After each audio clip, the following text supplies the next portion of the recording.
What's going on, Miss Pam? It's a special edition of the Ladybirds. I know Yes. we had one on Tuesday, but I decided, you know what? We got to run this thing on back because we do have a special episode, and I'm excited about this one because, we watch the media, we Mm-hmm. listen to our fans panic and ready to, Mm-hmm. quit and leave the Yeah. team and all the fun stuff. But it's like I'm Yeah. trying to keep people optimistic here. So it's like Yes. you're not only gonna hear from us, but you're gonna get it from a special guest today that's gonna give Mm-hmm. their perspective of our head coach, mind you. But before we get into that, let's go ahead and introduce who we are. Mm-hmm. In case you are new to the channel, one thing, please subscribe to the channel. Um, Mm-hmm. Share this out, hit that like button so you won't miss Yeah. anything. But we are the Ladybirds of AFN. Mm-hmm. We're excited to have you here. And if you're here on a Thursday night, welcome. We don't have football today. So I was like, No. it's perfect. It's perfect. We got the Super Bowl to, be leading up to. Yes. So that's going to be exciting. But let's go ahead and introduce ourselves. Of course, if you don't know who I am the first lady of Ladybirds. First lady of AFN, Maggie T. As you guys know, I'm your host, CEO, all of that, producer. I do it all. So, of course, I've been working hard to book guests lately, and I got some Yes. heavy hitters. It's gonna be some good content coming out. So, especially Yes. this episode Yes. today, I'm excited about it. But Yes. right next to me, let them know who you are. I'm better known as Auntie Pam from the good old Columbus, Georgia. Welcome to our show, y'all. All right, Miss Pam, Miss Pam. Okay, we ready to go then. So I just want to make sure this is shared everywhere. Then go ahead and give Yep. the fans a little shout out too. Let's see who's in the chat. I kind of see some comments already. All right. Okay. Hey, who's in here? I know y'all not used to seeing the Ladybirds at Thursday. We got Smooth C78 said sup. Hey, Yes, hey. man. Hello. Hello. We got YMO Jamal. He said, Hello. rise up, everyone. Hello, ladies. What Ladies. it do? Lemon Pepper Lou. Ooh, Love that. ooh, ooh. I love it. I love it. I love it. Make sure this is on X too. Give me 1 second, ladies and gentlemen. Mm-hmm. We are broadcasting on Facebook.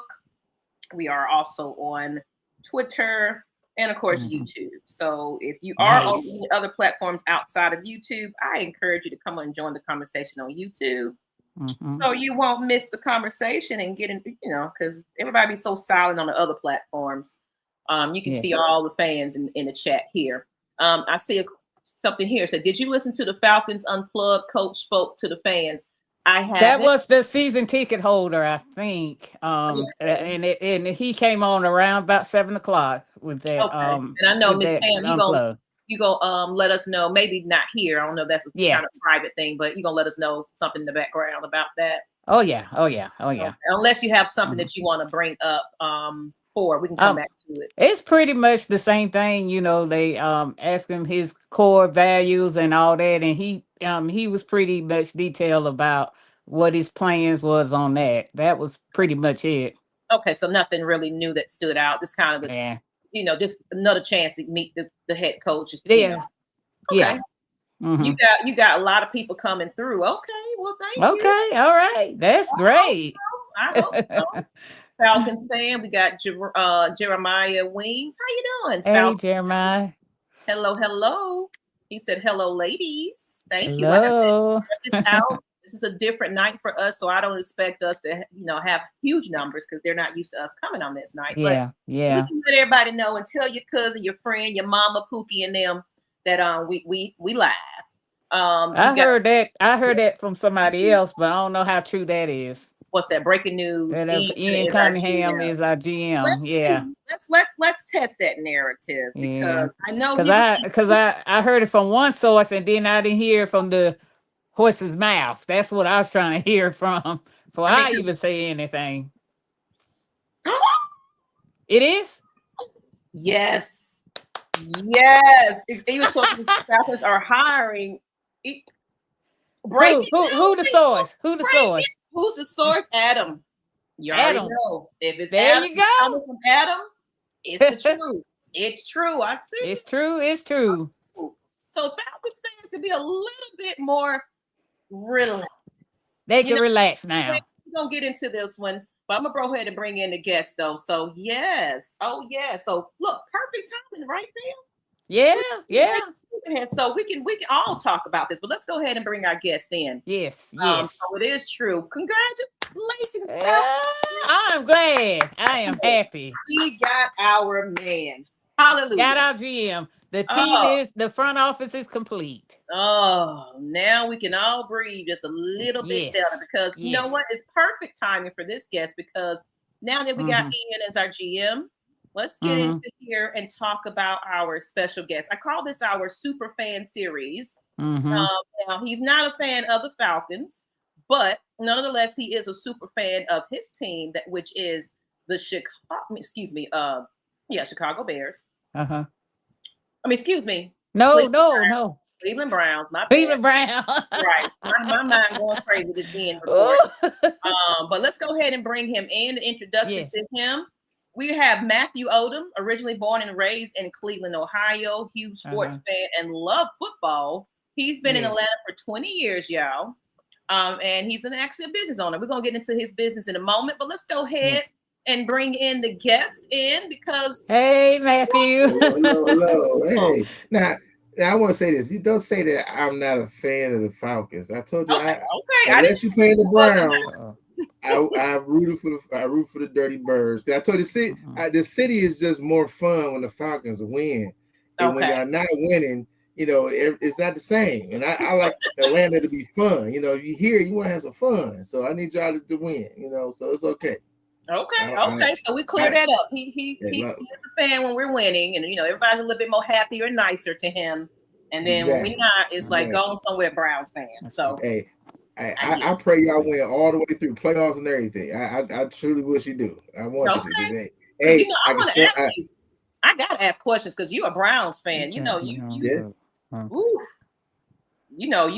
hard if you're a Browns fan, just like us being Falcons fans. You gotta have tough skin. I was born and raised. I mean, I told you I was born in the blizzard, 77, Cleveland. And then I left. I was almost 30 when I moved to Atlanta. So I've been here. Here. Miss Pam. I hear you. Hear you all. Pam.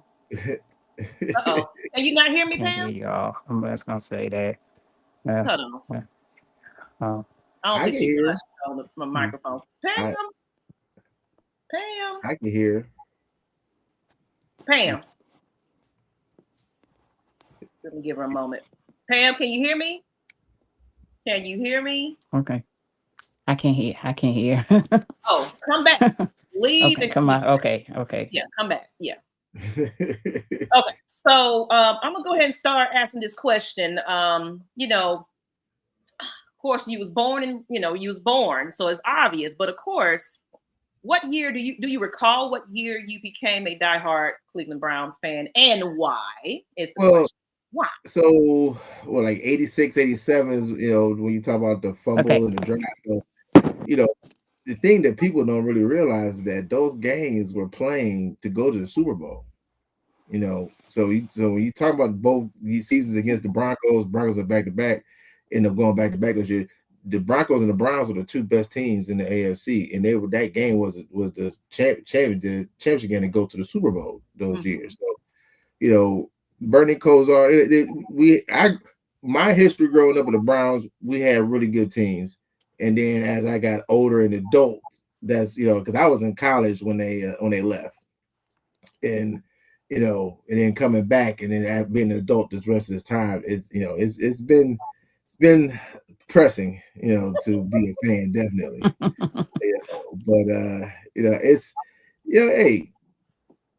it's just one of those things where once it gets good, then it gets good, right?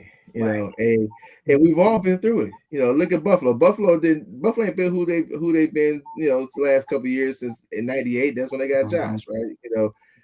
Miami's been looking for a quarterback since Marino left. It's hard. Denver just got somebody realistic. I mean, you had Peyton for a couple of years, but can you really count him for 2 seasons? But it's really the first time they had a quarterback since John Elway. it's very hard to replace quarterbacks, it seems, Yeah. and everybody can't be Green Bay. They have been the most fortunate team in that position for the last 40 years. Yeah. The rest of us, if that's why I can understand why Falcon fans are mad at Matt Ryan. I said I would have taken Matt Ryan all day long because at least it gave you consistency for a long period of time. And Yes. believe me, I've been on the other side of that. It's not fun. Yeah. it's Yeah. Right. You guys done went through quite a few quarterbacks in the last few years. It was 99 then, and it went through 11 the last couple of years, and 40. Ooh. And we thought the Falcons fans thought we were doing something. Jesus, that's a lot. That's a ton. It's a ton, But I mean, in for the most part, a lot of it's just due to injury. So it's you get quarterback get hurt, you got to put another quarterback in, and but the bad part is that when you don't have consistency at quarterback, you see what happens. The results normally aren't going to be well. I mean, even though we made it to the playoffs 1 year, and that was what a record, having 5 starting quarterbacks in the season, and to finish with like 11 game record and go to the playoffs. So and that's what your new coach did. Stefanski. And I ain't gonna lie, I was cussing him out that season as you see. So I probably even said fire him in. Like midway through, I'm like, man, I'm tired of this guy. And he kept winning. He kept winning with guys. And then Joe Flacco comes in, goes to the run. I'm like, okay, he earned his way back. Because so the quarterback change kind of helped the situation. I mean, it helps any situation. Right. It helps every situation. I don't know about you. I appreciated watching these games this last weekend. The Rams Seahawks game. Yes. If you watch it, I know when I watched it, the whole time I'm sitting there like, now that's what excellent quarterback play looks like. When you see Stafford just throwing darts, 40 yards to the corner, that's what great quarterback play looks like, and it's not an easy thing to see. In most teams. That's why you got only a few guys that can do that kind of stuff, and the rest of us are just average. These Stafford plays at a whole different level, and even though he lost, he still is at his age. I'm like, man, this guy's out here killing it. So that great quarterback play is essential. And we're seeing it. If we don't have it, you have a very hard time winning. Right, because we can only pull up so many examples of good teams that had great defenses, bad quarterback play, and still won. Right, we only pull up a handful of that. The rules say no quarterback. You at least gotta have an Eli Manning, right? You might not have the best, but you can at least have an Eli Manning. You got a chance to win. Right, and I get you. Now, my question to you, though, of course, now we know that you've been in the Atlanta about 20 years now. Yeah. And then, of course, how hard it is to rep your team here in Atlanta. And then, of course, are we talking the background? But if you can repeat it again, do you attend games here and I guess travel for the team to go see your team? I've been here a long time, so it means that I done had me a dirty bird or two, I guess, as a side part. So, I've been up a couple of games. I went to the Buffalo game. I went to 2 games this year. I went to the Buffalo game and I went to the Rams game. Okay, that's a Monday night game. Both of them. Y'all won both of them, right? Yes, so, we did. You good luck. I was at both of those games, so I do attend games when I get a chance. Folks, I have a lot of friends that have season tickets, so they're like, hey, you come up. I'm definitely gonna take it in. But in Atlanta's not hard. I feel to be a fan outside of being from a Georgia fan, because it's a very transient city. Yeah. As I was telling you earlier, the only fans in Atlanta that I've come across that have a hard time finding other fans is the LA Rams. Outside of that, mostly the Rams, maybe the Cardinals, Green Bay. No, Green Bay's got a great following. Green Bay, I'm saying teams that don't. The Steelers got a great team that don't have following. What about the Chargers? Chargers, you won't find any Charger fans. You won't find any Arizona fans. You won't find any Ram fans. But most other there's not a Tennessee group here either. I'll tell you that I've come across. But most other teams, they have enough fans here that make groups up to hang out with. So it's not hard. You know, if you have a fandom here other than those teams I probably named, there's probably a group here that you can hang out with. And you know, and there's no Jaguars. There's no Jaguars group here either. But yeah, so it's not been hard. We've got a great Browns backers group here that we meet up over at Creekwood over in Marietta for the games, and then I travel like next season. The NFC South is one of our games. Is our group that we play. So I know I'm planning on going to New Orleans and Tampa. They play New Orleans and Tampa. I'll be at both those games. And they play who else do they play? I think they play the Jaguars or Tennessee. They play like 4 games that are all in the area. Wow. Okay. All right. So not really hard because we got a lot of fans and people that move here for a better way of life. So it's like it's not surprising that of course we have Browns fans here that are diehard, but you come here, you don't have a hard time until it's game day and we got to play you. So but I want to get into this conversation because, of course, now we got Ian as our GM. Shout out to Ian. I can't wait to see the fans' reaction on that one. But the purpose of this show today is we want to talk about the head coach because, of course, you got firsthand experience in watching your team with him being the head coach. Then I wanted to get into some of the coordinator situation and the offensive line because kind of all of them had some ties with your team at some point, but definitely more recent here. Of course, our head coach, Atlanta Falcons, has hired Kevin Stefanski as head coach. Some fans aren't happy due to how they feel he handled the Shedeur Sanders situation. Is he a good coach? And kind of give me your thoughts on how you felt about that. Is it kind of a lot of the narrative, or this is kind of, did you feel that same way about that? All right. So, see, the Shedeur thing it's like almost like a reincarnation of Tim Tebow situation, right?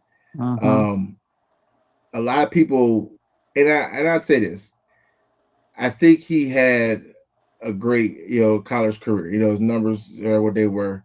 But I also understood him not being drafted as high as he was. Like I'm not a believer that he was drafted in the 5th round for anything other than the fact of his talent level, right?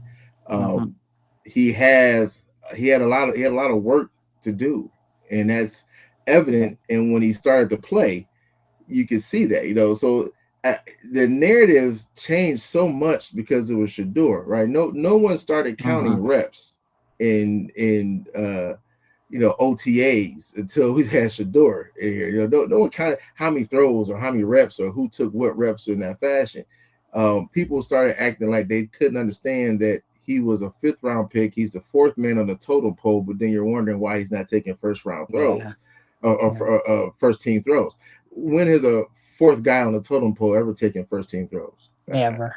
Someone tell me when that happened. It didn't happen, but we changed the narrative so much. Where for me, I'm like, you are where you are, and he that should be inspiring for him to then work to get himself to become a starter. And sometimes you got to start at the bottom, and there's nothing wrong with that. And I'm honest when it comes to I like the kid. Like I'm like you could date my daughter, but it doesn't mean that I'm gonna change the fact that you didn't have a good season. So when it came to Stefanski, the things that I'm not one. If it's something there, I'm gonna call it for what it is, right? But I'm not going to just agree because I know people are just saying things just to say things, and they're like, "Oh, he's now racist." I said, how does that sound when a man had a black quarterback before he had Shedeur? You've never heard that uttered at any point in time in his career as a head coach anywhere, Minnesota, Cleveland, anywhere, until this season, and you only heard it from people referring to Shedeur, right? Yes. So it's like, I don't like those kind of narratives because first of all, I'm gonna save those situations when there actually are true situations, right? You know, you keep crying wolf when there's really a wolf there, no one's gonna believe you. And all of this is, you know, but the problem is you get Shador is so electric that you have people who are going to run with these narratives because it brings in clicks, which we now know clicks bring in revenue, right?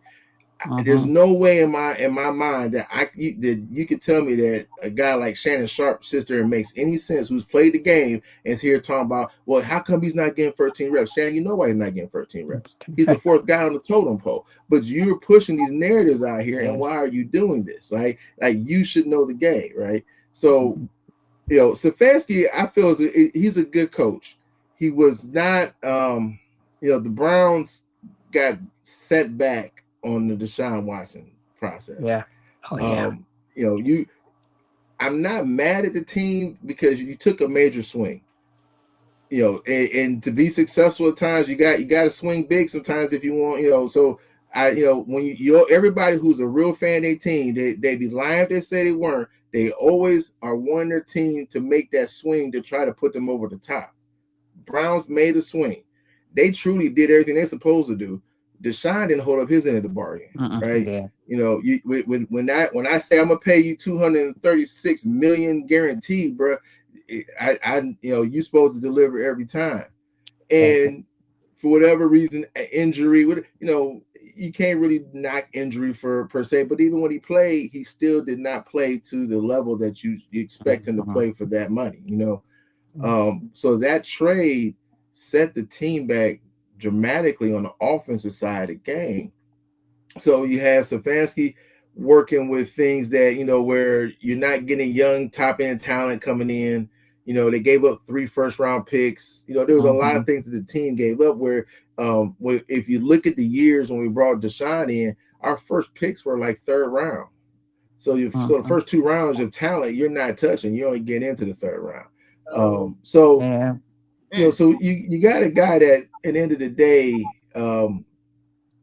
I like how he handles his team, where he's not going to throw. See, the whole thing with Shador, he could have shut it down at the end of the day if he felt. Now, that may be something that he decides to change in the future with Atlanta versus Cleveland, where he may stand up a little bit more for himself. But he's really not that kind of guy. Like he's not going to say a whole lot, and he's not going to throw his players under the bus. You know, he's not going to sit there and blame anybody at all. He'll take all the blame himself. You know, where they're sitting there talking about how, you know, they're setting Shador up for failure. He could have came out and said, man, please, we started this hungry dog competition, which they do after the game, after practice. Now Stefanski have been here for 5 years. They never created this program for any other time he's been here. Now this year, now I'm not saying it was just for Shador, so let's get that right. They brought in a lot of rookies this year. They had like 14 rookies between draft and undrafted free agents. So there was kind of a need to have to create some type of additional training so you can get your rookies up to speed, right? So, but that benefits Shador also. So they create these programs so that he could have that type of opportunity along with the rest of the rookies that are there. It was documented. Several players would talk about how when they walk past Stefanski's office, every time they walk past his office, they're like, Shador's in his office. You know, so when you sitting there saying that this man didn't want to do anything to make him successful, it was trying to set him up for failure, or it was, you know, his wife was, you know, there was so much just made up about the man. You just got to be like, you know, at that point, when they make up that much stuff, that should tell you something that maybe it's the other side, because there's very little truth that they put out, but there's a ton of just made up stuff about what's going on. And what kills me is, like, you saw Shador play, and truth of the matter is, his numbers say that he finished at the bottom of quarterback play amongst his peers, right? But that was the coached up version of Shador. What do you think he would have been had they just thrown him into the first game of the season, right? So Stefanski, you know, he did the job. He did with the best he could do with the cards he was dealt. I felt that they should have kept him, honestly. I really do. But say what you will, he's the first head coach to be let go by the Cleveland Browns that I can remember, and was hired within a 2-week window. Yeah. Now we went through a lot of coaches. He's the first one to be hired within 2 weeks. And I'm asking you a question, because I guess now you guys do have a head coach. I don't know how true the narrative was, but it was a lot of coaches that was turning down the interviews. Was that true? I mean, who knows? I mean, it's the thing that the one thing about being a Cleveland Browns fan is that you got to understand is that you are going to be kicked and picked on all the time. Is for whatever reason, they're going to find something to kick and pick on you one way or the other. And it could be justified. It could not be. In my times, it's not. Now, head coaching, when you talk about picking a head coach, you just don't know. You think you're going to get picked the right. It's like getting married. You think you just found the right wife. And unfortunately, you later on in life, you're like, nah, this didn't work, right? It's just what it is. You don't know what you're going to do or what it's going to turn out to be.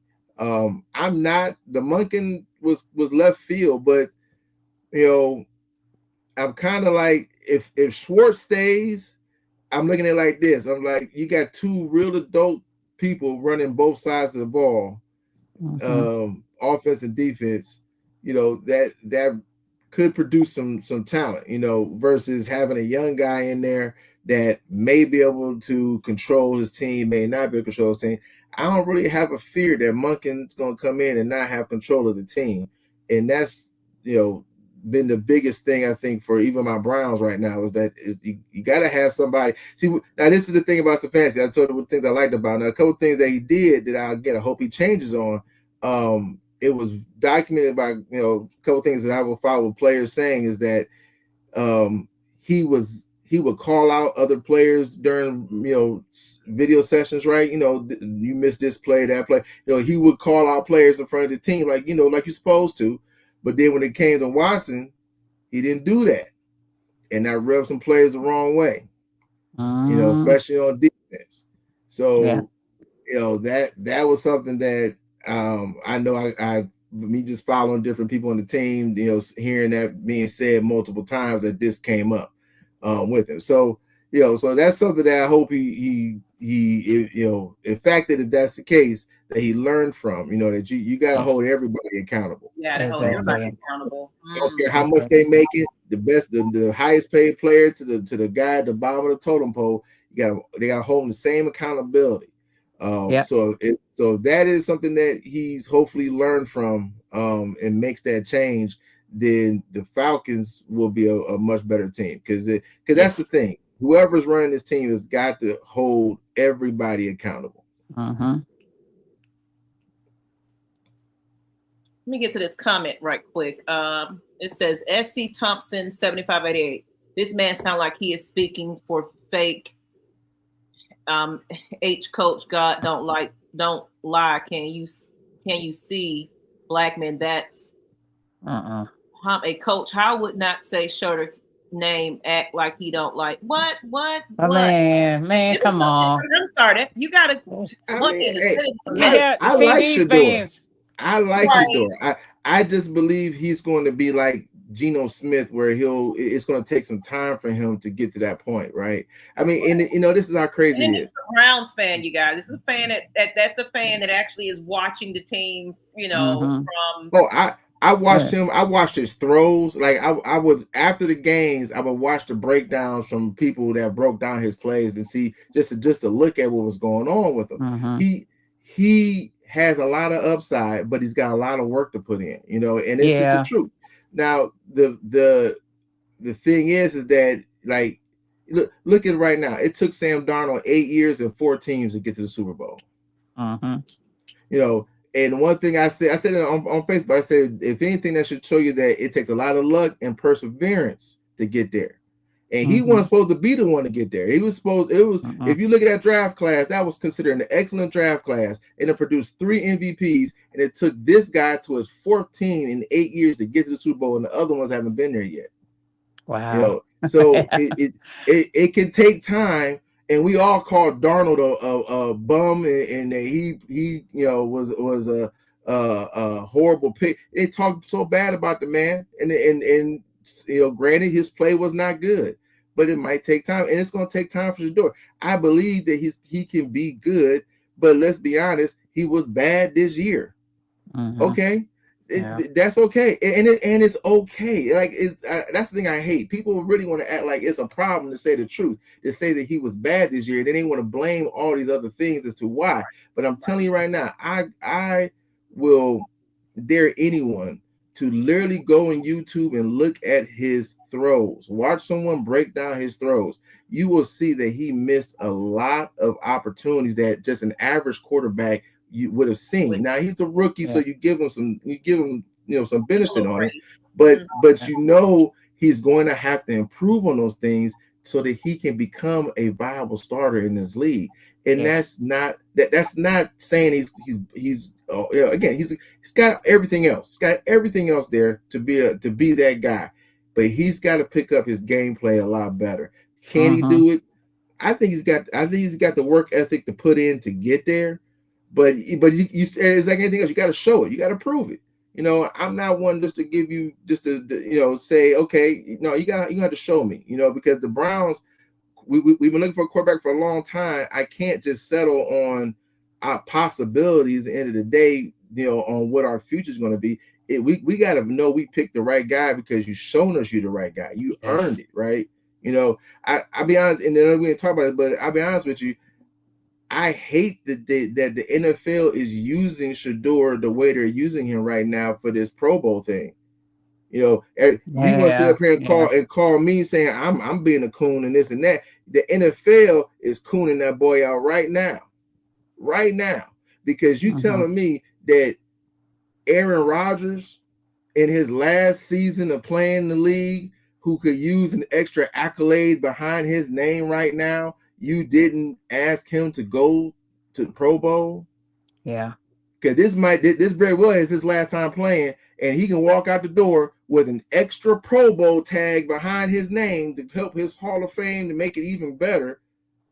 And he's not going, but you took the kid that finished 37th in PFF, 37th in the league, and they're only doing it because they have a failed product.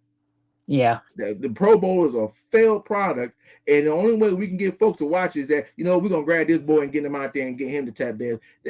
That's you should be upset about that. They are using that young man, and that part, that's what makes me. You're using Shador, you're using my team, you're using my city. Yeah. I want Shador to get a Pro Bowl because he earned it. I would rather him be because he was number one in the league out here smoking everybody, and now he earned to get there. Y'all jumped over 20 million people and going to act like, oh, well, no one wanted to go. Nah, you ain't gonna tell me nobody wanted to go, and everybody else is ahead of him as far as even the grading prospect of the season. But you only picked this boy because of who he is. Right now, Shador's name shouldn't have to be brought up right now. We shouldn't even have to be talking about Shador. The season over, everybody, he should be in the lab working on his game, getting himself ready to be the starter next year. Yes, all day long. But you know who pulled him back in? NFL. NFL. Right. So y'all sitting up here talking about, oh, he cooning. No, that's the real deal right there. See, I like the boy. I want him to succeed, but I'm not gonna blow smoke up his behind to get him there. I'm gonna tell him what he is so he can drive and strive to be better. But when you sit up here and say you okay with the NFL using this young man, and everybody, oh, why you not happy about him? I said, because man, they're making a mockery of him and the team. Yeah. Now we're gonna be another butt of another joke. For what reason? We didn't have to be. Yeah. I got you. And honestly, if I was him, I'd have told the NFL, I can't make it. I'm like, I'm sorry. I would have let them have to find somebody else. Let them put egg on their face. Don't let them put egg on yours, son. Right. Yeah. And, Those Peppers said facts. So some people are kind of agreeing with you, but let's go ahead and get into. I want to get into a little bit more because, of course, we got a lot of you guys as former coaching and things like that. Yeah. So I'm not sure if you remember when Tommy Reese was on the team, and I think he kind of got in close to the end of the season or what have you as coordinator. Yeah, about half the season he took over. You know, Uh-huh. Tommy. I mean, I think having Tommy there and him calling plays is going to work better. It's going to give you the best version of Stefanski, honestly, because at some point that again we talk about things that he's doing differently. This is one of those differently kind of things. At some point, him being able to focus as a captain of the whole team and not be the main person running the offense, I think is going to make him be a better coach for everyone, right? For all parts of the team. He obviously trusts Tommy, you know, having had him call plays, let him call plays this year to bring him with him to Atlanta. Because honestly, when he brought him, I was wondering if he was going, you know, bring him over knowing that he could bring him and still call plays, right? But since he's, you know, said, hey, I'm bringing him and I'm going to let him continue to be the OC and be the main play caller. You know, I think that, again, that for what you need Stefanski to be this, you know, because he'll still have his imprint on the offense, but, you know, this is going to give you probably the best version of him, because that's something that he battled with when he was in Cleveland, was between being the OC and the head coach and then letting it go to be the last 2 seasons and let it go to be the OC, you know, be the head coach to let it go mid-season. No, like I said, it was just, you know, like I said, those are things that hopefully, you know, obviously he's learned, because like he said from the start of the season, he just walked in at the front door and said, okay, you know what, I'm here, and Tommy Reese is going to call plays.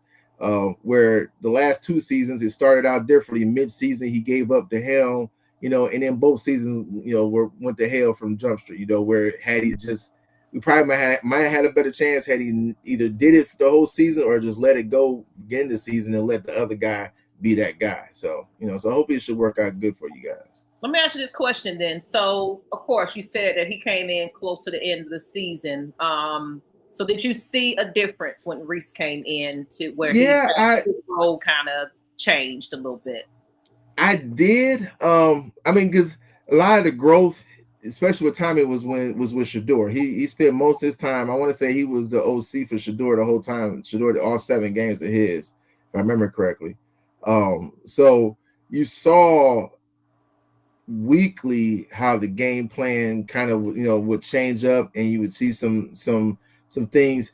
And again, see, my thing is that it's hard for me to give him like he had. I felt the plays he called, he did really good in calling the right plays and things of that nature.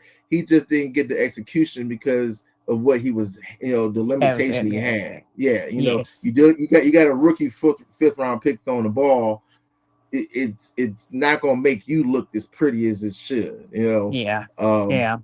So but he did he try to put Shedeur in a much better position? I felt he did.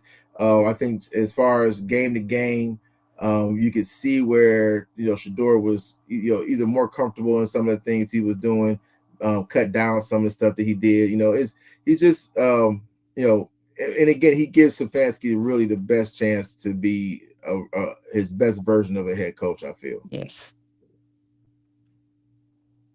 There's a question right here from Dre Murphy. How did he win Coach of the Year twice? Do you kind of recall? I think that was around when he first came into.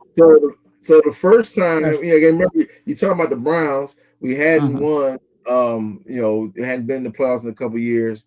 He ended up in COVID, taking the Browns to the playoffs, and we even won that first game against Pittsburgh. You know, so that's when he won Coach of the Year the first time. Second time was this 2 years ago when you had him coaching the offense that went through 5 quarterbacks that season. And Flacco, he ended up taking Flacco off the couch. Off the couch. You hear what I'm saying? The man was on the couch sitting at home throwing the ball with his brother at the local high school. And 2 weeks later, he's starting for the Browns, and he threw for 4 300-yard games consecutively. And got the Browns into the playoffs. So he won Coach of the Year again. You know, I mean, if you take the last 2 years and just, I'm not saying wipe them out, but just understand for what they were. prior to that, he had a winning record going into these last 2 years, and these are the real reason why his record is a losing record, because he won 8 games out of 36, right? Yeah. So you know that'll swing your record the wrong way, definitely. But you know, quarterback play was what it was, and you know, and not having, you know, realistically, again, this year you look at they drafted a 3rd and a 5th round pick quarterback. The previous time they drafted a quarterback was another 5th round pick a few years back. Deshaun Watson was the honest guy option that we were supposed to have. You know, once they decided that Baker wasn't going to be the man, that they were that they made a major swing for it, and when it didn't work, this is what you get. I mean, people act like they don't understand that. Like, they make it so complicated and want to make it so much, but you gave up so much, and you, for a guy that, had he been that guy, the issues that look like warts aren't warts anymore, because he can overcome those things. But he wasn't that guy, so those warts turn into these gigantic bumps that anyone can see a mile away. You know, quarterback solves all of that, but he didn't do his job.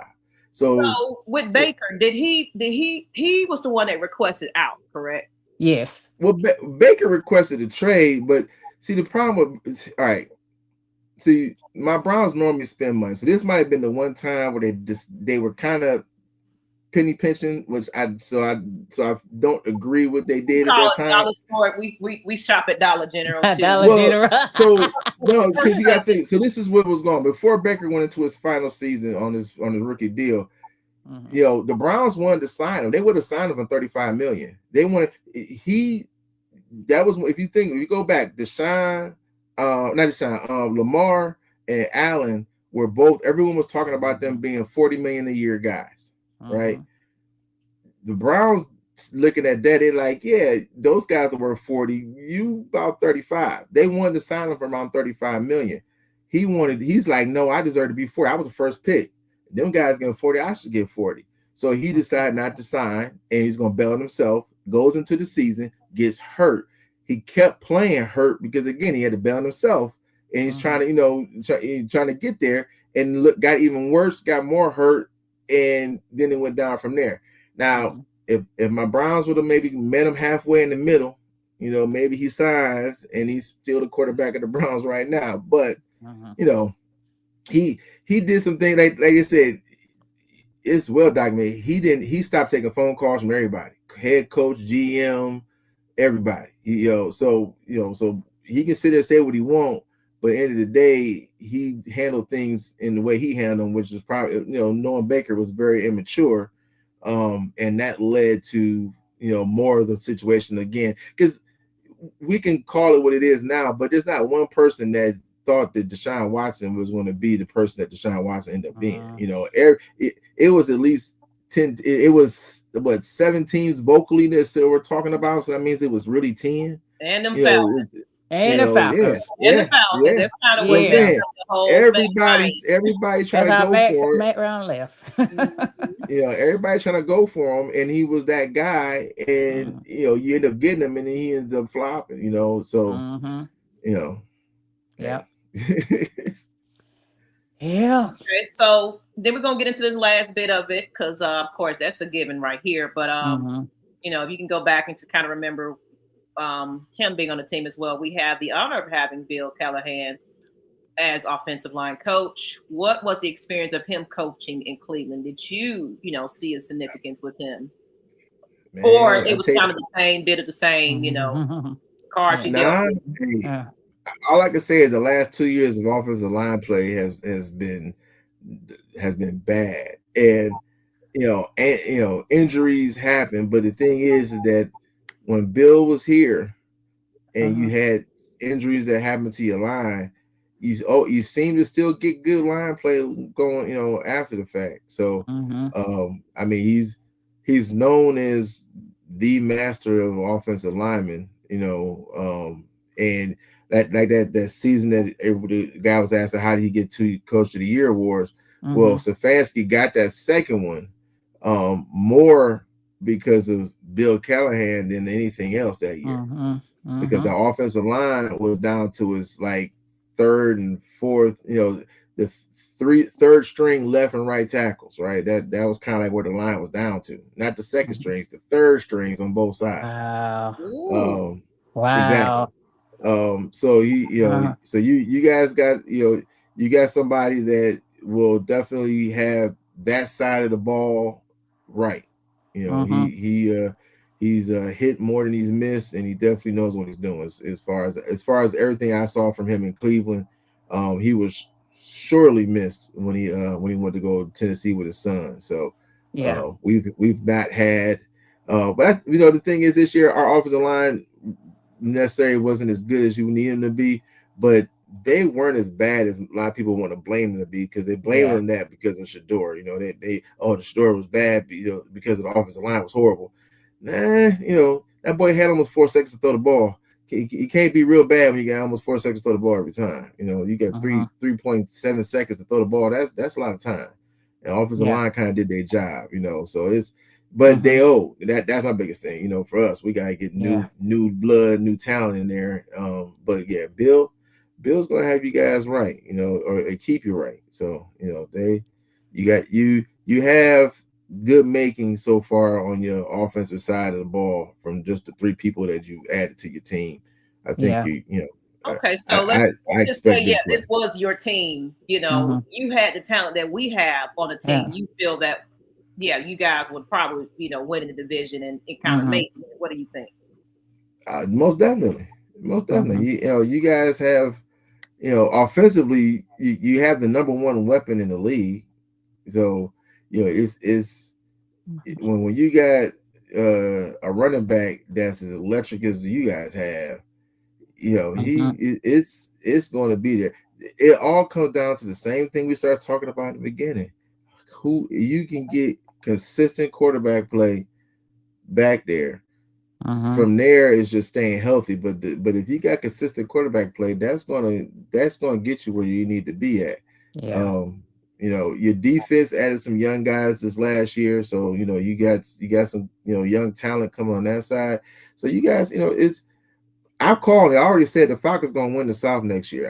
You guys are gonna win the South and have a home playoff game. I don't see where you're not. I think Tampa Bay is, Baker's showing to be Baker, and they look like they're going the wrong way. The Saints, you and Carolina are gonna battle it out, but realistically, you can beat Carolina. You guys just gotta get back in the game.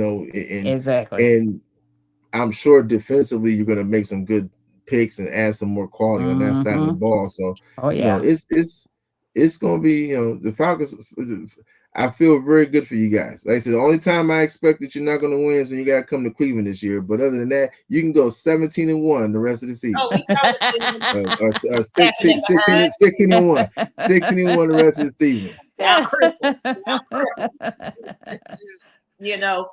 Just remember this episode, but no, seriously, I'm gonna have you come back that week.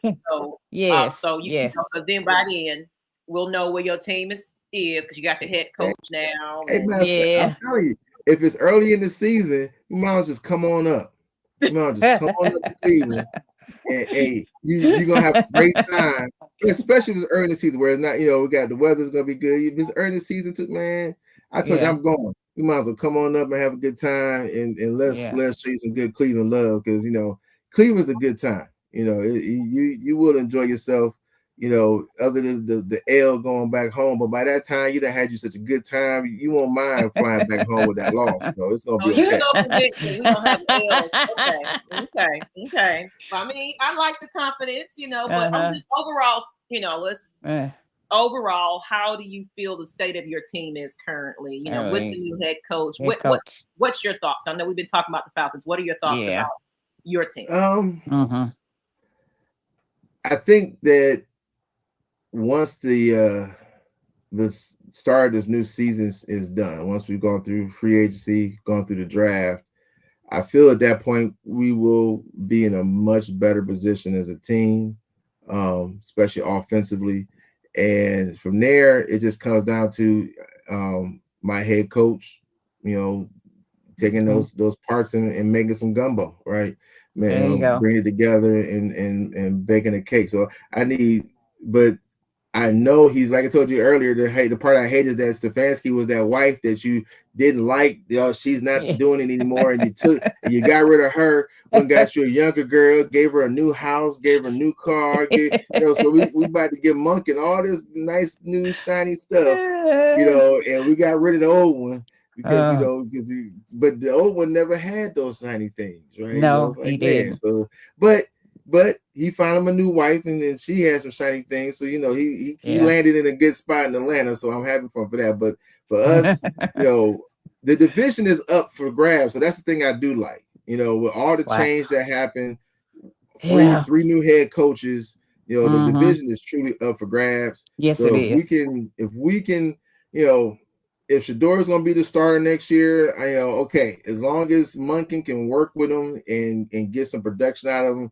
Because the defense is going to give you – defense won 5 games this year. Yes. Right? I don't care what quarterback they want to tie it to. The defense won all 5 games this year for us, right? So if you got defense can win you 5, your offense can win you 5. Now you're talking about 10 wins. So it's you want your offense to match your defense at that point. So hopefully we can get some better play. I assumed we made the change at head coach to get a better offensive system that works for what we have as far as players and what we're dealing with. So I'm hoping for at least a 8 to 10 win season next year, and if it's more than that, great. But quarterback play is what hinges everything for me, and the rest of the team, even this year, was much better than the record that they showed, but because we didn't have the play, and I'm not putting this on Shador, I'm saying every quarterback we had play this year did not play up to par to be able to maximize the talent that we had, right? Yes. And that's the thing,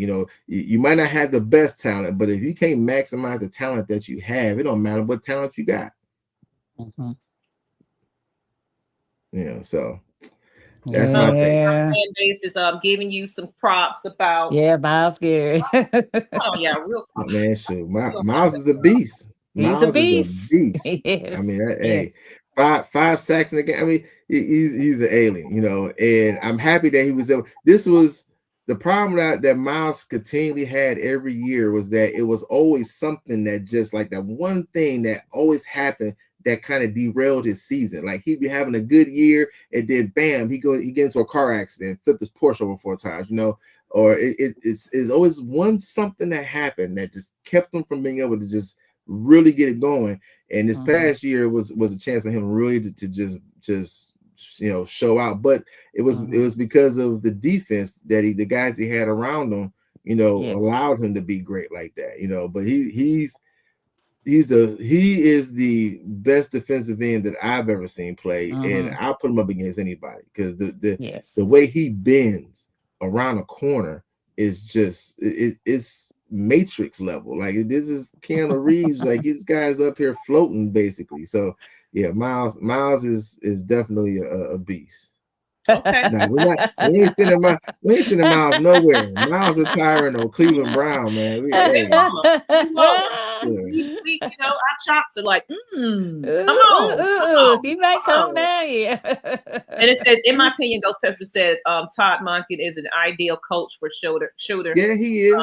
His history of developing quarterbacks and producing high-powered offenses. Okay. Honestly, when I said this, and for all the Shador fans, I said when they got rid of Stefanski, I said, man, it's crazy because that was probably I felt he was the best option for Shador to be able to start next year was to keep Stefanski on.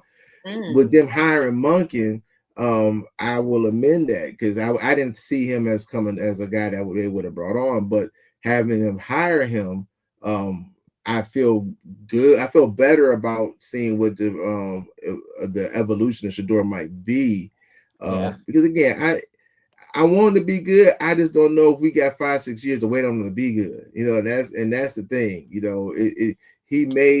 He projects to be like a Geno Smith type of thing, which is not bad because Geno got the bag.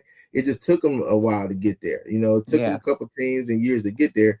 And like I said earlier, you look at Sam Darnold right now. Sam Darnold was on his 4th team, so it can be success can still happen. It's just us as society, we expect it to happen up front. And if it don't happen right now up front, we wash you out. And then you come out later, you're like, oh, look at this pretty young thing here. He's like, man, I've been here. I've been here this whole time. Y'all remember, y'all watched me out the back door, but but now I showed up and now I'm good. So but yeah, I'm not down on Monken to get. He stands to be maybe a better version of what we had Stefanski. So but Stefanski definitely kept the team in line as far as like even to the end. They didn't quit on him, man. Guys could have packed in those last 2 weeks and they didn't quit on him at all. They played hard. And it could be some of it was from Miles, possibly too, because he won the sack record, so everybody's going hard for that. But they didn't quit on the head coach as far as I saw. So Thank you for that. Thank you for that. Of course, I want everybody that's late to the show, go back and listen to this. Yes. Because you got some real good insight from a Browns fans themselves. That's kind of watched the tragedy. I'm sorry, I have to hit on your team, but what's going on over there is a hot mess. But of course, the Falcons got a hot mess too. So we ain't. We hot messing. We twins, baby. We hot messing it together. It's okay. It's okay. That's why. So, but I want to definitely get to these last comments, and I want to also get into your business and everything, because I think this is a good time to talk about it. But let's get to this comment that says Ghost Pepper said Monken's offense focuses on quick decision making and allowing quarterbacks to excel in passing, fitting Shador's style of play. We got El De Niro said, let's go Falcons. And it said, Savannah said, sorry, we're going to continue this on because we got to talk about this Ian hiring in a minute. But sorry I was a little late, but is Clean at ownership that bad? Is it that bad? It's bad. I think Haslam's gotten, he came in not knowing, being a brand new owner. He was under Pittsburgh, as a minority owner, but when he came in, he did a lot of things that you don't run a football team like you run your Fortune 500 company to a point. They're not the same entities. So this is the thing I say this, right? The Haslams have hired more minorities in high positions first time than any other team I've seen since they've been in ownership, right? We've had, now these guys didn't necessarily do well. So, but he will hire a young African-American brother to be GM of his football team many times over, right? Andrew Berry is not the first minority he's hired as GM, as a first-time GM, right? So I do respect that in him. He's become better. I think he gets again, it's the Cleveland Brown thing. He gets wrapped into the same envelope as they put my team in, when everything is, Jimmy's behind the scene controlling, Jimmy's doing this. I don't believe he's as much in control of that. Like this whole thing that Shador was Jimmy's pick, I push back on that, because to me, if Jimmy wanted Shador that bad, he would have drafted him with the second pick of the draft. He'd have drafted him with a second round pick. He'd have drafted him with a third round pick. For him to interject into the fifth round and be like, you know what, we got to take this boy now, it don't add up to me. I know Barry drafted him because it's a Barry move. If you watch, if you really follow the Browns, Barry is a very opportunistic GM. He makes moves so that the team is always either possibly putting themselves into a position where they're going to be able to profit later on it, or the deal they're making right now, they're going to profit now on it. Like, he's always looking for an angle, a good deal, and drafting Shador in the fifth round is a good deal. When you trade 2 fifth-round picks for a guy to move up to get him, that was a GM move. That was a Barry move, right? So the owner gets the rap of, he wanted Shador, but that don't make sense to me, because if he wanted him, why wait till the end? It make you would have taken him way earlier than that, because you're just risking him just sitting out there the whole time. No, it's not the case.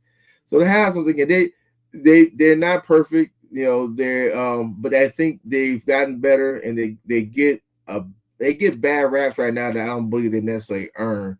And I don't think they get the respect for getting minority hiring that they do. And that not just African American, they've hired women into important positions within the team, which I commend, right? So I'll take that over him being Jerry all day long, Yeah. Okay, so right. Well, thank you again for just really coming in. Of course, we got to rewind this back once we play you guys that week whenever they announce the schedule and everything else. Oh, yes. I would love it yes. during that week. Hopefully, we're over here winning and looking great. Hey, I hope we both win it, so make it even a real game. They both coming in undefeated here right now. Hey, I'm telling you, because just because now you're gonna say I called this, but I'm telling you right now, I bet you that's gonna be a Thursday night game. I bet it's gonna be a Thursday night game because Stefanski coming back to Cleveland. Yeah, I can see that. I can see that. I'm telling you, I can see that. I just feel the NFL gonna want, especially if Shador is a quarterback, they're gonna want it to be a highlight game, and it would make some sense for them to make that a Thursday night. I just feel it's gonna be a Thursday night. Yeah. Now, my opinion, a quarter won't buy you a cup of coffee, but in this situation, I kind of feel this might be the case. Yes. Okay, so we're getting ready to get into your business part of things because, of course, over here at Atlanta Falcons Nation, we like to also highlight, business owners, and I think this is definitely appropriate because this is a product of, sports. So tell us about your company, A TRU SPORTS FAN. Okay, well, I started this about 14 years ago. It was something that I'm a love sports fan, and I was just playing around with some things, saw some early designs that someone else had made, and started just getting into it. So I created this bracelet line, which I make all of these by hand, number one. So, so whenever I appreciate, you got my team up there. So I create them. They're all made by hand. I make them size to fit the wrist of the person, so it's not just a one size fits all kind of thing. Mine always use a metal clasp, a quick release clasp. So it's the kind of thing where I call it a true sports fan because at the end of the day, I feel I'm a true fan, and I like people wanting to represent their teams and then also wanting to wear my bracelet to do so. Like you being a real fan, right? I tell people all the time, like you might not be able to wear your hat or your jersey or t-shirt somewhere, but you can throw that bracelet on your wrist and still represent your squad, right? Yes. So that's my Divine 9 design. So I can create, I've done stuff for teams, organizations. If it has a logo, I can make a design for you. You can custom out color wise up to like 4 colors in any one design. So, it's just something that, and it's crazy because every year I'd be like, I'm gonna stop doing it. I don't think I'm gonna do it this year, but I get thousands of people that just want to, still get a bracelet. So I keep doing it. And it just, I was watching, it's funny. I was watching one of the shows from back home. There's a daily Cleveland show, and I had sent some stuff up there to the guys that are on the show. And I was watching today. The guy last 2 days, he's been wearing my bracelet on their national Brown Syndicate show. So it's like, it's just cool to see folks want to accessorize their outfit with my designs. Because I'm big. Actually, I don't have anything going today because I try to take them off when I'm at home. But a part of my gear, a part of my everyday, like when I'm going out in the streets, I'm putting on any type of bracelets, and it's typically normally red and black. Hence the Falcons. So anything I can add to that.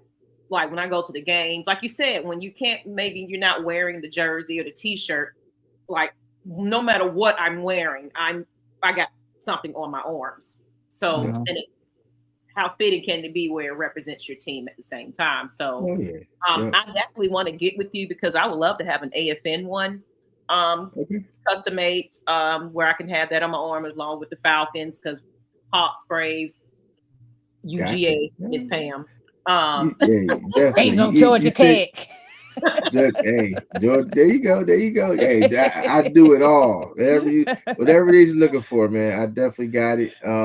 I said, you just send me. We'll get together. You send me your logo, and we'll talk about color scheme stuff. And I'll definitely put something together for you guys. No problem. Okay. Wow, Yeah, we definitely will keep in contact with that because, and fans, Yes. y'all type down the number right there, as well as if you look in the description of this show, his Instagram is listed there. I'll repost it to the chat also in a moment. Yeah. As a matter of fact, let me do that now while we're at it because let me get his Instagram real quick.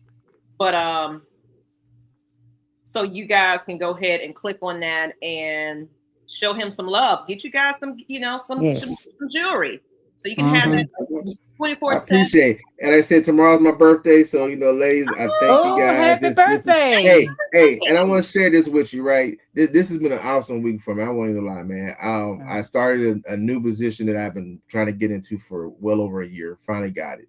So I started on Monday. 2 years ago, I was diagnosed with bladder cancer, right? I almost died. Like it was kind of crazy. Last year, during dealing with bladder cancer, I had literally almost died from blood clots in my lungs. So twice in the last 2 years, I mean the devil in the dance at the Pale Moonlight, right? Monday, I just had surgery last week just to get some cleaning up and scope and things done. My doctor calls me and says, "Man, the test results came back." He said, "I don't know what to say." He says, "They're kind of surprised." He said, "But right now, they don't show no more cancer in your bladder." I said, "Lord," I said, "Hold on." I said, "Doc." Yes, my birthday Friday, Doc. I said, "Don't tell me that I'm about to turn 49 on Friday and saying I ain't got no cancer in my bladder." What you saying, Doc? Is that what you telling me? So it's been an awesome week, and that's why I'm thankful to be on here with you ladies. Because I don't take I don't take life for granted. Every day is a blessing. So just to be able to hang out with you ladies, talk a little football. I as a lot of folks that I've known last year or two, good fans, friends and people that bought money, Bracelet with me, show me good love, and they didn't make it, so I'm grateful to be here, and just happy that 26 hopefully will be a good year for all of us. And it's already been a great year for me, so I'm truly thankful. But again, I do thank you guys for having me on here. All right. Thank you. And I'm glad, blessings to you. Definitely, we're going to keep you appreciate it. in blessings because, of course, I know that follows with a lot of just check-ins and things like that. So we just pray that it continues to be the same. And, hey, what better way of coming on here and talking about the team and actually advertising your business. So, people, please, it's in the description, and I'm about to drop this in the chat as well. So you guys can go in there and show him some love. Buy a couple of them for your friend, your sister, your brother. And they're $25 and that's shipped and everything, right? So again, I know I didn't talk about price, but $25 each is shipped. If you're buying multiple, if you reach out to me, I'll work out something with you because I'm gonna try to ship for all of them. You're buying multiple. 24-hour shipping. Yeah, that includes shipping and everything to you. So, and I ship all over the country, no problem. So nice. Turnaround time, then that's amazing because it's like custom made that way. That's amazing, and just the journey that you've been through as far as your own health and things, and the fact that you're still here in good spirits, and you got some great news today, the day before your birthday. That's something. That's wonderful. So, what's the plans for your birthday? Well, man, Atlanta trying to make some weather-wise. They don't want me to be great.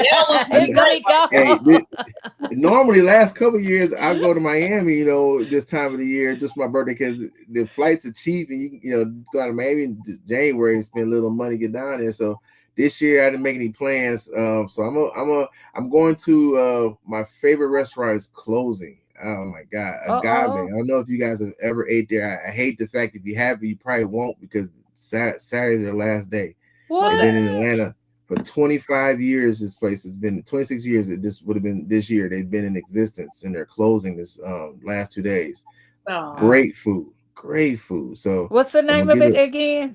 Agave. It's over on Boulevard and Memorial and Boulevard. Okay. You probably driven past it a million times. If you're going north on Boulevard, like from 20. As soon as you cross on Memorial, there's a Cabbage Town. There's a quick left turn and a nook right there. That restaurant sits right there in that turn. You probably drove past it a million times, and it's been rated one of the best restaurants in the city for the longest. Like this is Jack is the owner. Great food, and they but unfortunately they're having problems with the owner of the building is basically not trying to work with them to let them stay there. And so hopefully I'm trying to get him to do something else to open it to a new location. I'm like, man, you've been 25 years. You got to follow, but exactly. God, great restaurant. So I'm gonna do that. And I said, this weather look like it's gonna be kind of funky, so I don't know.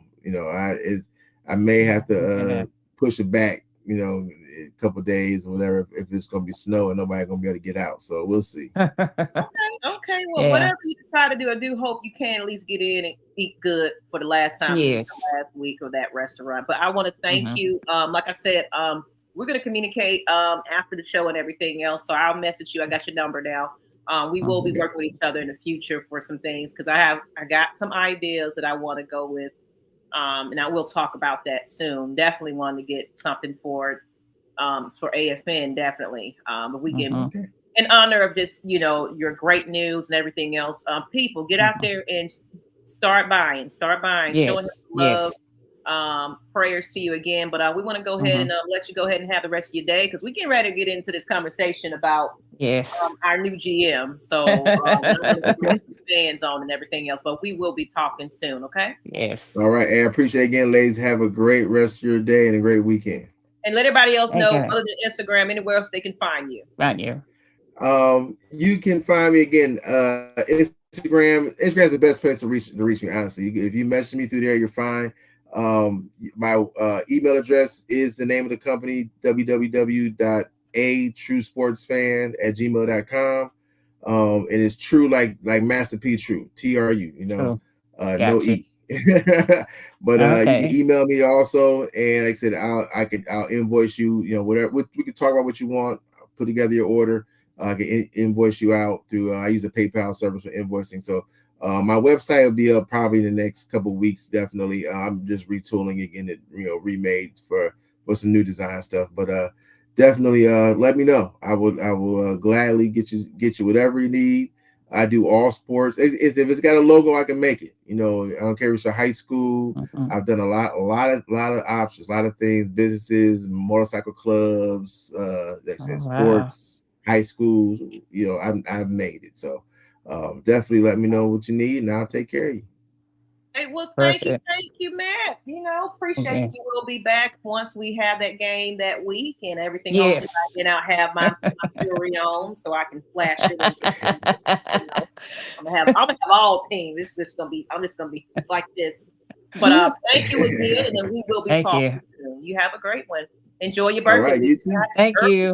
Happy birthday. Thank you, Auntie Pam. Y'all be good. All right, you too. Thank you. Good. All right.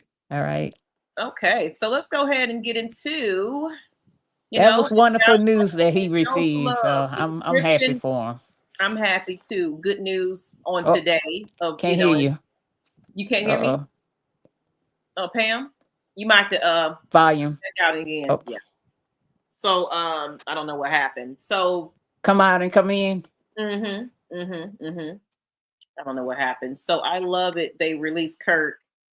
And they released Kirk and have Haynes King as my QB1. So well, thank you everybody that's kind of tuned in today and everything else. I wanted to bring in a Browns fan because it's like we want to get the perspective of we get the media, we get all the all the craziness about things and everything, but I wanted to jump in and get a perspective from an actual fan that's been watching this coach to kind of give you some reassurance. We did have somebody that tried to be a little ignorant in the chat. Some people are not going to agree with it. Not saying that he was my first pick, but nonetheless, other teams were interested in him. And there was some upside to him coaching for the Browns, coming from a Browns fan. So it's like, what better person to know? Nice. Yeah, I love it. Let me see. Can you hear me, Miss Pam? Let me get you on here. Why is this thing acting up? Hold on. Trying to squeeze you up in here. Okay. I don't know what happened. Every time he pops out in, the volumes be gone. Oh, okay. So, but he was saying, Uh, nice looking out, Maggie. Yeah. yes. I wanted to bring in a fan of the team that's, Mhm. and then he's a diehard fan because we like he said, we twinning over here because we all suck. So I'm so glad that he was an optimistic and realistic fan, and he was able to kind of Yes. give us a little bit. So if you guys missed some of it, go back and rewatch it so you can get a Yes. little bit of insight from him. Definitely. Like I said, the link of his Instagram is on the chat and as well as in the description. Click on it, just follow him, message him if you're looking for some bracelets for your individual teams, whatever the case may be, family reunion, whatever you got coming up. He's a cancer survivor, as you just heard. So yes. Black business owner. I always like to support people who are positive and just, uplifting as well. So shout out to him, and definitely wish him all the best in his journey and, his recovery. I'm glad of that. So, yes. But let's talk about it.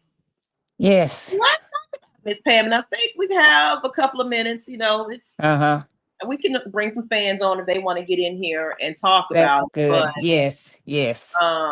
definitely Okay, change. Yeah, and I will too. Like I said, I want to get some AFN bracelets done that so I can have that when I be going out and to the games and things like that, and just to show him support and some love. Then of course I get one for the Falcons and all my other teams as well.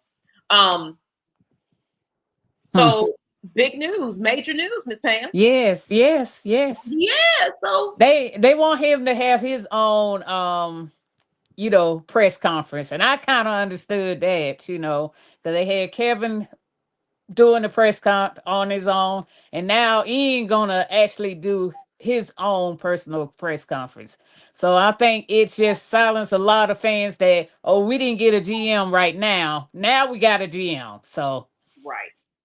So the fact that it's the guy that we all was targeting and wanting, of course we had some other GM candidates. It was like, well, it's either him or Waddle, I think it was his name. There's a couple other names that was out there that we was like, we'll be okay with that one, but we really, really, really wanted Ian. Yeah. Him.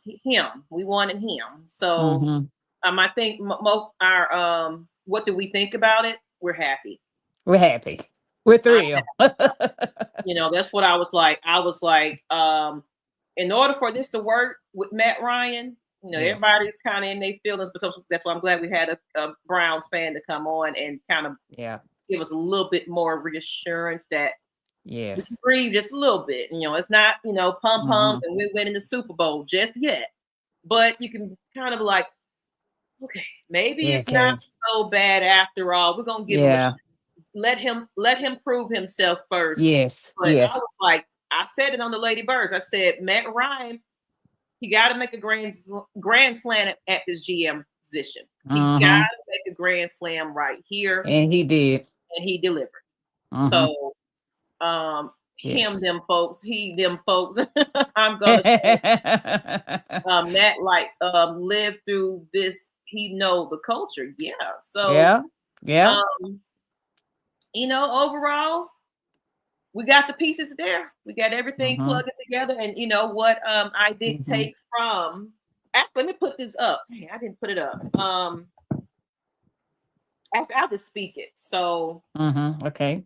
Actually, let me put it up though. Let me do something real quick because I want this up here along with why I'm talking about it. Then what we can do is drop the link for a couple of minutes and get some of our fans on and see what they think about it. Let's see. Yeah. Because I have a little breakdown because here we are. Not that one, this one. So just give me a moment, ladies and gents. Thank God we don't have a game tonight. We got a little bit of time we can chit chat and get our fans on. Let me go ahead and get this this picture loaded. So here we go. Download it. Okay. There we go. So I'm gonna go ahead and get this uploaded to the Chizat. That way, because some people, if you didn't see my video earlier, I kind of broke down just the coaching. And now that we have the missing piece in there, it's gonna make sense at this point. Hold on, let me get this picture in here real quick, ladies and gents. 1 second. Okay, I think this is it. Nope, not it. Where is it? Hold on. Well, Miss Pam, how do you, I know you're feeling good about this.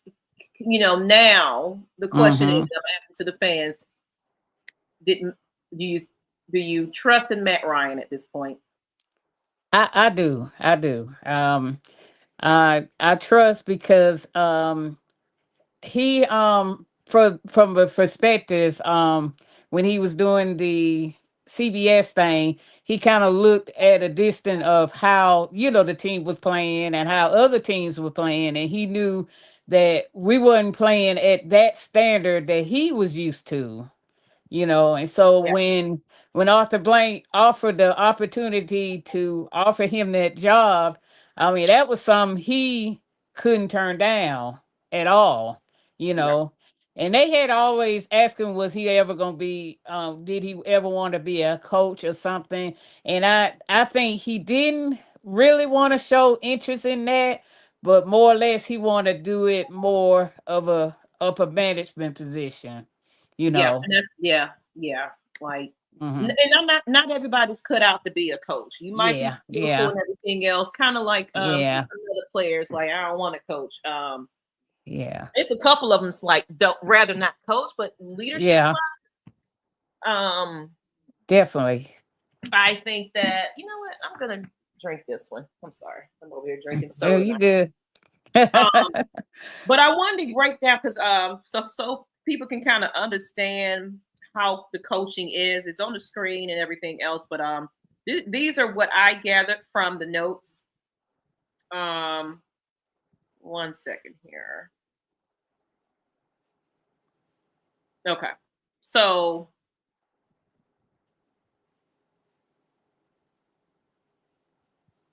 give me a second.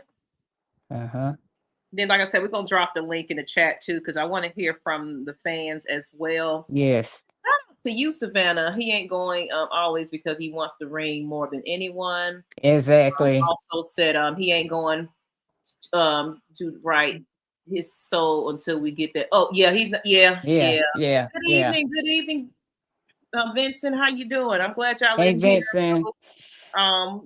And getting back to everybody, they did have a plug-in show with the season ticket holder, and he, pretty much elaborate on why he wanted to let the I guess the offensive coordinator to call his play. He said he wants to pretty much be the CEO over the whole team. If the defense need his, guidance, he can offer that. And if the offense needs his guidance, he's gonna offer that. So that's pretty much what he said. I mean, but it's gonna be his game plan far as the offense. But he wants he think Reese could deliver on what is gonna be presented on the field, pretty much. And I'm glad you mentioned that. So basically, the notes I gathered from the press conference, and of course, as you see it on the screen there. Oops, let me go back to the top here. So as far as Matt Ryan, he emphasized the importance of the run game and rushing attack. He explained Bob's role as senior advisor, who would advise Kevin Stefanski. Michael Penix's rehab is a top priority for both leadership and coaching staff. Yeah. Actively participating in the in-person. Now we got the GM. So he was actively in that. Him and Stefanski, they definitely were both in that to make the decision. The team vision is detailed, tough, and physical football. Offensive identity, strong focus on the run game, once again, while still developing the pass game. Defensive identity, stop the run first. Affect the quarterback both physically and mentally. That's coming from Matt Ryan. Retaining Jeff was definitely a priority. Keeping an open mind throughout the process. Research committee assisted with the coaching candidate search. So it wasn't just Matt Ryan. It wasn't just off the blank. It was the research committee. All references for the candidates checked out positively. So they went around and reference check, you know, like, hey, is he any good before we decide to make him a head coach? Wanted to create a strong coaching candidate list before presenting it to the GM. So they wanted their pieces in place before they interviewed him first. Then maybe something was there. It's like, okay, well, show me. You know, in order for me to become the GM, I need to, you know, we don't know what's behind the scenes, people. We just panicking, oh, they take it too long and all this. But it's like there was probably some conversation, and it's like, okay, who's gonna be the head coach before I make that decision? Who's gonna be the pieces that's coming in before I make a decision to come over here and be a GM? Because think about it, you guys. GM position it wasn't as hot as the head coach because nobody else was looking for a GM. So the pickings were accessible for us. We didn't have to rush it because we probably already knew who our man was, but we wanted to make sure that he was convinced to come over. He feels strong progress has been made. So, and then of course with Kevin, he wanted to work collaboratively with Matt Ryan. He's focused on plugging in the coaching puzzle to build the full staff, as we have been seeing. He wanted to create a smart, disciplined football team. He also started personally calling players to develop relationships, build trust, because all the Shador situations and everything else over there, I'm sure they're all feeling a little uneasy, like, hey, what's going on? But then we had a Browns fan that kind of explained that situation and just kind of look at it from the outside, you know, from another team that actually had to go through this, you know. Learn who they are as people and players, because I think what he said was he actually called text Bijan. And then he said that because he said it on Tori's interview that he text him, and then they called each other that morning and they talked about family and everything. Like this had a nice little powwow about life and not only just about his skill set, but it's just like, you know, he was like, you know, you're the man here. So it's like I need to definitely get to know, you know, the top man here and everything. And what's your family like? What's happening with you? This, you know, just to get him comfortable, like, hey, I'm glad that I'm here. You know, you're great. Let's build this relationship. And that's what we have to do, because we've been going through coaches, quarterbacks. It's been a lot for this team. A whole lot. Of course, he will assist in player evaluation and selection, believes in accountability in the locker room with a player-driven culture supported by coaches. And like you just heard from the Browns fan, he used to call out players. He called them out. So that's what we need, accountability. Call them players out.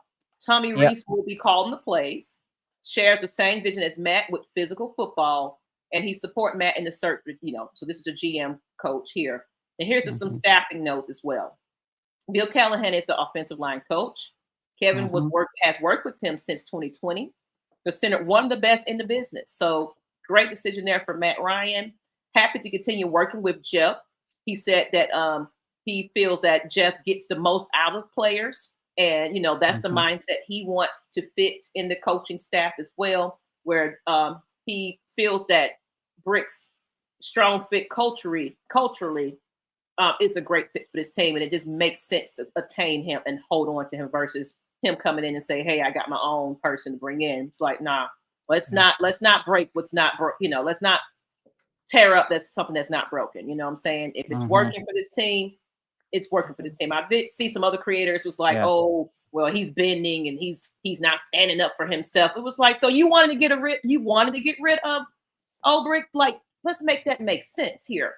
So, you know, so he's focused only on the future. He's not worried about the past, anything like that. And he wants to be honest about the player evaluations and things like that. So, you know, because that was the question about it, like, oh, what about the past? You know, you didn't have a winning record, this and that. And he's like, I'm not focusing on it right now. I'm here with the Falcons, and that's my main go-to. So I like it. So, you know, from that, Miss Pam, I'm gonna get to the fans' thoughts and everything else. How do you feel just kind of that breakdown from the press conference? Then, of course, we get to hear what Ian has to say whenever they make that press conference. That's going to be huge. How do you feel? From the press conference, he basically, thanked Arthur and thanked Matt Ryan. He said the main reason he came there is because of Arthur and Matt Ryan. So it mattered to have your owner and your, the president of operation is in the same line with you. Pretty much if they gonna make some kind of decision, it's important to ask. The head coach got to put in their input on who needs to come on the team and everything else. Pretty much. Right. And then of course he said I've known Matt Ryan. And I also known of Matt Ryan. So even before he knew Matt Ryan, he knew of Matt Ryan. Matt Ryan, yeah. So he to say that he's the reason and Arthur Blank is the reason that I came here and I want to be here. Yeah. He was drawn. He said he was drawn here. He was drawn to Atlanta. A lot of people we didn't go with this head coach. We did, but you also got to have a coach that wants to be here. Yeah. Bottom line, there's a lot of coaches had their mindset on where they wanted to go. Yes. And the telltale sign is like some of these virtual interviews we were having. We had to have them, but it's like, that's all I'm going to give you guys because I'm really not interested in interviewing for you. So yes, you can do my little thing virtual. I'm not coming back. So you also got to think about it. Say, hello, ladies, with a thrill. Hey, chat. Hey, hey, hope everyone's doing well. Looks like Ian is the guy then. Yes, right. Yes. Vincent says, I saw that on the Atlanta United side, they hired Brad Gunson to a similar kind of position. Design. Entry plus the old coach that won the first championship is back. Yep. And I like that accountability. That's the key word. That's it. He was calling out players except for Watson. So hopefully he learned his lesson on that. Like every player, no favoritism here. Every player needs to be accountable for their execution and production. Get over here and play the game. And hopefully at this point, we have some players that's not sitting on the practice squad that could have been elevated up. Exactly. And being able to see what they were capable of. We have Halsey, HFW, Stefanski, and Cunningham are both sons of sports agents. Blank wants people who know how to negotiate deals. Yes. Both sons of sports agents. Negotiating deals. Hey, I mean, you got to come in here and be able to talk it because it's for one thing. We got some players that we got to either attain or leave, and we also got to convince other people hey, we got a good enough team over here. Do you want to play for us? Scouting and everything else. Now we got our GM. He can go to that Senior Bowl and start looking and making a decision there because we did have our scouts and things out there, but everybody was like, oh my God, let's panic. Now we got him where he can go assess some things and start looking around. Let Matt cook. Absolutely. It says, I like this hire. He said, and then we're going to go ahead and drop this link, Miss Pam. Yes, I'm cool. Okay, let's go ahead and do that. Let's drop the link. We'll probably go on for about another 30 minutes. I'll give it 2 hours to give you guys a little time to come in and speak a piece. But I like this hire. Anyone who's worked for the Eagles and Ravens before helping rebuild Chicago is a good candidate of being a GM to me. Exactly. Back to the area, Ian. Yes. How many teams the GM? It was nobody. We was the only one really looking for a GM. GM. That's it. Yeah. That's it. So it was out for the taking anyway. So we didn't have to rush it. No, we didn't. We took our time. We did our due diligence. Time to make the decision that works best because, like I had mentioned in that card, go back and look at it. He's willing to. He basically, I think someone said he in that newer interview, he was like, I'm not even going to do anything till we get our GM in here, and then we'll work collaboratively. Yeah, You know, the media was trying to bring up stuff and they sidetracked it and went somewhere else with it, which I thought okay, that was kind of cool. okay. Do you remember what he said Yeah. about that? Well, he didn't get into full details about that.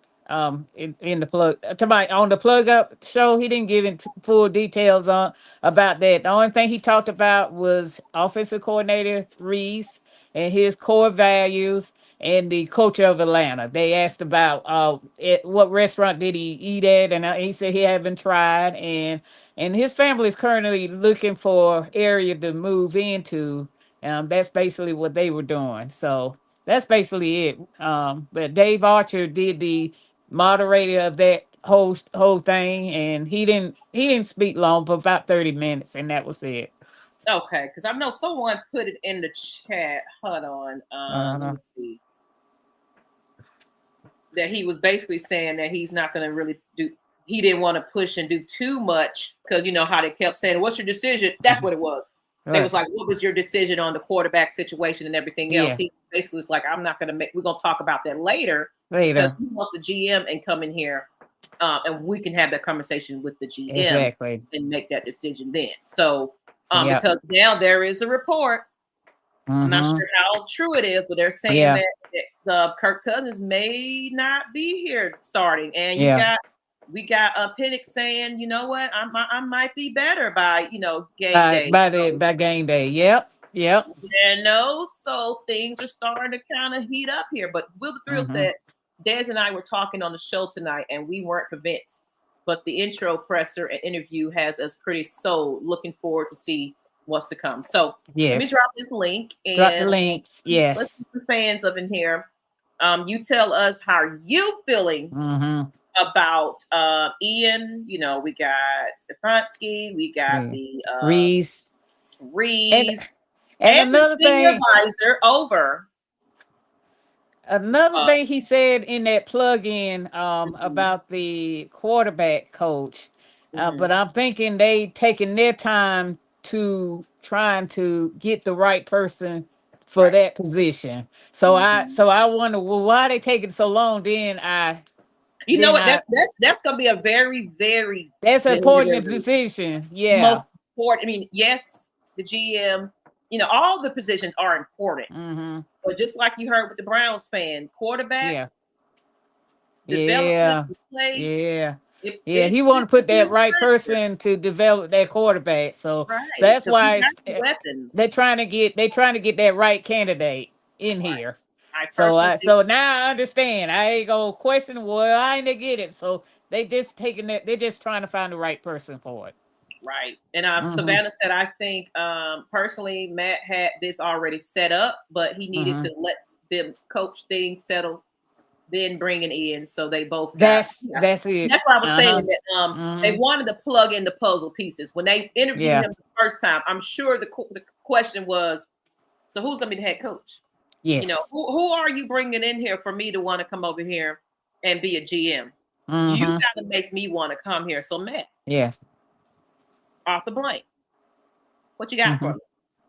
And Yeah. that's why they said in that press conference, they was like, they want to build their coaching card up before they presented it to that GM, because I'm sure that's Mm-hmm. what requested. Like, I ain't coming over here if you guys gonna, you're gonna give me that product, because you're looking at the previous GM. Mm-hmm. You know what he was trying to bring in here and everything else, and then he failed. He fell. Yeah. So it's like, I need to know where your vision is, Matt Ryan. Okay, we got Big Mel coming up in here. Okay. It says Will said that's fair. It wasn't the big hire, but at the same time makes sense to let both Have both their their moments. Yeah. moment. Right. Yeah, I agree. So Mm-hmm. it's like, ladies and gentlemen, I Yes. thought I saw somebody come up here and maybe he dropped Uh, off. Oh, there you uh-uh. go. There you go. Yeah. Okay, let's go Okay. ahead and bring you in, sir. Let's get you in. How you doing? No way. Doing all right. Great show tonight. I Thank Thank you. you. learned a lot. Learned about Good. a lot about what was Shador, and he totally right about Shador. Mm-hmm. The NFL is doing him totally wrong. He did not earn that Pro Bowl. He didn't. He just didn't earn that Pro Bowl.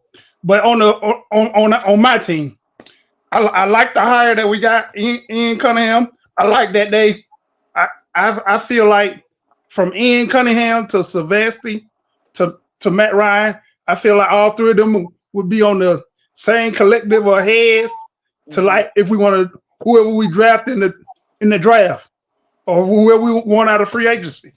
So I would like that. And Kirk, I think Kirk gonna be gone. Yeah. It's starting to be rumors. I saw a report from let me look.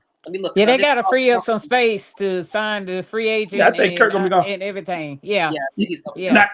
Now, the person I want to see back, I want to see Penix come back. Yeah. I think Penix. I think this is the offense for him. Mm-hmm. If he want to put up those numbers like he put up with Matt Ryan, get Penix come on back. And Tyler Algier, I want him. I really want him, but I just don't know. That was a hard one because I want him, but can we afford to pay him? And I know he wants to get paid, so and I don't want to stop nobody from getting their money. So it's and we just hope he don't go to the NFC South team. Yeah. But if that's the case, he needs to stay here. If he does that, and then how you know Robinson might get him, Zach might go down there and get him. So it's real crazy. It's like real crazy. I can't wait. I can't wait, man. I really can't wait. I can't wait for this season to come on. Well, I can't wait for training camp. There's a lot of moving parts. There's a lot of moving parts because you got the Senior Bowl's gonna be on Saturday, and then of course the combine at Nick Costa in the end of February, and then like you said, the free agency round in March, and then you got the draft in April. So it's a lot of moving pieces. And I'm looking at a lot of moving pieces. Kirk Cousins. So Fox News, Fox Sports, quite a few people are definitely saying that rumors are the Falcons reportedly are releasing him. So, but and then the way Penix is, I seen the interview Penix did saying that he'll be back by week one. It's like I want to go with a young blood, but then I'm thinking, Penix, if you think you can be back by week one, I can go with an older blood and. He can get beat. I can just plug him in for right now. But I'm going soon. You step back to the mantle. Here you go. But Penix, is you that ACL that what you got? That ain't no injury. Just to just pop back up. Right. He's optimistic, but he definitely said, of course, it's up to the some of the reports saying he's doing good in the rehab. The rehab process. Yeah, I heard he's doing real good. And I think that little PR press conference he did is just to let other fans know that he's gonna fight for his position to come back. That's basically what it is. Because I think I feel like this would be a good offense for him. Because you got to think, when Penix was in college and they had the offense behind him, man, he was pretty good in the offense. I mean, like he was once he got the really concept of the offense, he really thrived in offense. I mean, he really did good in offense. So you know what? And this thing right here, they basically sidestep GM and other things important. Okay. Did y'all hear that Cunningham had been at the Senior Bowl all week? So technically, our GM has been doing. Wow, Georgia, that's good. That's real good. That's wonderful. That's wonderful news. Thinking about it, that's good. That is real good. He didn't want to be here, but he probably, of course, he was still technically a part of another team. Yeah. I was like, you know what? I'm coming to the Falcons probably. So let me get out here. So if that's true, that makes me feel a little bit better that he was actually in attendance there. So we was the only team in the NFL looking for a GM. Yeah. Yes. Wow. Yeah. Yes. That's why it wasn't one of those. Let's not. It was a head coaching situation we had to kind of run before we get stuck in the end. And on the head coaching and on the head coaching situation. Everybody wanted on the guy from Seattle, but I understand Matt Ryan.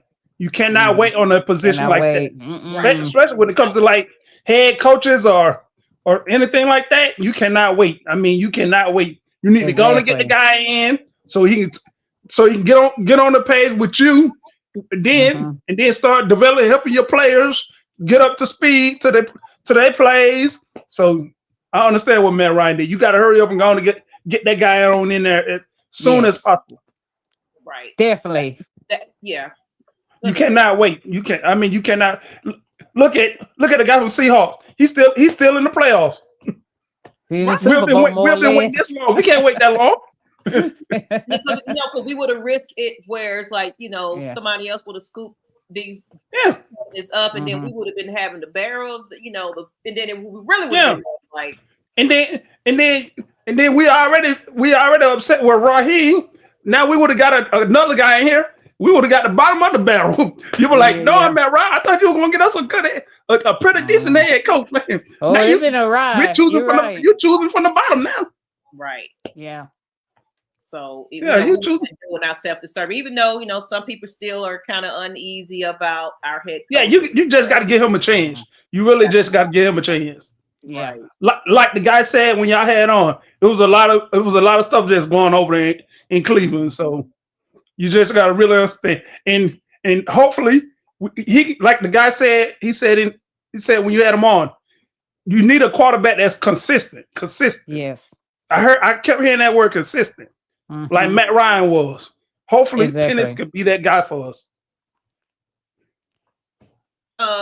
Will the Thrill said, Kirk and Mooney walk. We're talking $50 million in cap. That's pretty good. I mean, we got it, because he is the cash cow right now. He is the cash cow right now. I know we will pick up a wide receiver. I don't know if we're gonna get one from the Browns or we're gonna go to the draft. I don't know what we're gonna do right there. Yeah, we definitely need to address the wide receiver. Yeah. Yeah, we're gonna have to address corners. Got to address corners, and we got to get a number 2. Another one. Yeah. We got to get a number 2. I wouldn't mind the big heavy in the middle of that defense. Let's get a big heavy guy in the middle to stop that run. Because I think we was like 30. We was like 20 something in a run. So help tighten up that run a little bit. Stop that run a little bit. So and that's definitely what they're trying to focus on. Stopping that run. I even say if you can throw an O-line in there. You can never have too many O-line. In my opinion, you could just never have too many O-line. Exactly. Oh, you can never have too many O-line. Crazy stuff. I'm curious to see what they're gonna do. I'm just curious to see what they're gonna do. Crazy stuff. Go ahead. Crazy stuff go down in them trenches. So you need a O-line, and you can plug in them trenches. We definitely got to do that. Ghost Pepper said the Falcons are expected to release Kirk Cousins early March 2026. A move aimed at freeing up salary cap and space transition to MPJ. So that's a given. That's definitely go get Flacco. That's a given. What do you think about that, Big Mel and Miss Pam getting Flacco? I had already said get Flacco, and the reason I said get Flacco because Flacco is that bridge quarterback that he knows his role. He pretty much could come in. He does. Come in and if Penix is not ready, he could go ahead and go in. Then when Penix come back, he could go ahead and be the backup. And plus he know the offense already. Exactly. Right. Yep. So I like that people get emotional. Shout out to Hazley again. Emotional about running backs acting like Algier decision is complicated. Algier is definitely going to want to be on somebody's team as he definitely he definitely wanted to be a number 1. He wants his payday, he wanted to be a number 1. You can't blame him. And you can't No, you cannot blame him. No, you cannot blame him. Don't go to the NFC South team. Just go anywhere else but that. I do not want you to go in enemy territory. That's all I You got that right. I don't want to see him two times every year. No. Because he gonna make us feel it. And El De Niro said, just hope we find a way to keep Tyler, Ellis, Gonzalez, and Pitts. and then franchise Pitts, I think. We gotta pay. We're gonna have to figure out how to get the money to get pay all these people. And then Ellis. Man, I want to keep Ellis because of that brain. I just want to keep because of that brain. Yeah. I feel like Ellis got a good brain when it comes to that linebacker position. His brain. I don't think you remember this play, but it was I think it was a fly route or something. You see how K. Ellis ran out there with him? Yeah, oh yeah. It was in the Rams game, I think. Yeah. He was with K. Ellis was right there with him. Yeah. He was like right there with him. So yeah, if we can, I hope we bring back Kelly Ellis. I really hope we can, but yeah. That's my favorite player also. I hope he stays. Me too. That's one of my favorite players there. It says George Pickens would be nice, but only if the price is right. Yeah, I'm not thinking about George Pickens because his price is gonna be. I know his price ain't gonna be right now. I like Alec Pierce. Alec Pierce, I like him. Smart decisions for the cap here. Yeah, we definitely will. Yeah. Sources: Josh Kendall and Jeff Ho of the Athletic. Who's reporting the Falcons are expected to release? Yeah, so we will see that too. That's a given. Ghost Peppers. Yeah, that's a given. El De Niro said, "I agree. Pickens or Pierce for wide receiver 2 and draft Branch for 3. Branch for 3. Yep. I'd rather have Pierce. I'd rather have him. Me too. Me too. I think he'll fit the system. Me too. Mm-hmm. For some reason, I feel like George Pickens is a drummer. We don't need that. We don't need that. No, we don't. I swear we don't. We ain't never had no drummer. So let's not. That can mess up a locker room. That can really mess up a locker room there. So. And that's a good thing what A.T. Elliott was saying right there. He said, especially with the Raiders with the number 1 pick, QB was never coming. Yeah. No, that's true. He wasn't coming. He was. You seen They said I was reading on Twitter. They said Raheem is up for defensive coordinator for the Arizona Cardinals. Wow. Yeah. Okay. Wow. I also saw that he was also getting some head coaching nods. Head coaching. Oh yeah. He was trying to get that head coaching job, but they don't want him to get that. Nobody wants to give him the head coaching job. It says May and Darnold 2025 cap hit 20 million. Cousins. I didn't know that. Man. I didn't know that Sam Darnold had been in the league that long to. Yeah. Before he even got to Super Bowl. Out with the Jets. I did not know that. Huh? Yeah. Yeah, I did not know that. Huh? Mm-hmm. That let you know. Some people you just can't automatically just get there in the league in your first 1 or 2 years and go to the Super Bowl. Sometimes it takes time. Right. Yeah, I agree with you, Ghost Pepper. We do need a nose tackle. I definitely agree with you on that. We need some heaters. Heaters, space heater. I said space heater. You know. Yeah, they are space heaters. They take on double teams and all. Yes. Tech. Miss Pam. The nose tackle from Tech. Oh yeah. Oh, okay. I'm gonna have to look at him. I mean, look, our defense was suspect last year. That's why I'm gonna tell you who's good from Tech. That offensive lineman from Tech. Yeah, man, that guy's good. Yes. That offensive lineman, I don't forget his name, but that guy is good. When I say that guy's good, that guy's pretty good. It's a good run stuff for CB2 and wide receiver 2 and 3 and some depth. At the linebacker and online, online. O-line. It says he ain't trying to start long. He just want to play a little, and he can help teach Penix when times get tough, and as well as we're saving so much on the cap, so we can. Because of course, you got to look at it with this draft. We don't have a lot to pick from. We don't have a lot. No, we got to test the free agency.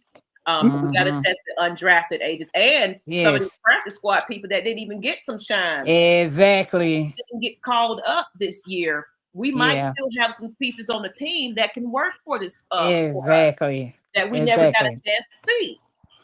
Ms Maggie, I was going back on YouTube earlier today, looking at some old football games, and I'm tell you what I noticed when Matt Ryan did a certain play or messed up on a certain play, he went to the sidelines. A guy was sitting right next to him with the tablet.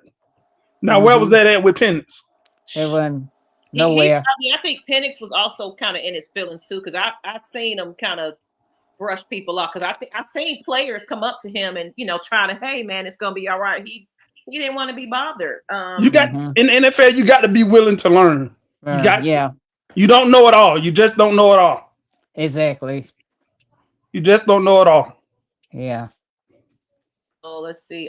Flacco with Browns in 2025, 2 touchdowns, 6 interceptions. Please no. Okay, so she maybe it's a different situation here. So you never know. I mean, we got pieces here. It's always a different situation. Our situation over here is way different than what they're doing over there in Cleveland. Exactly. I mean, it's way different.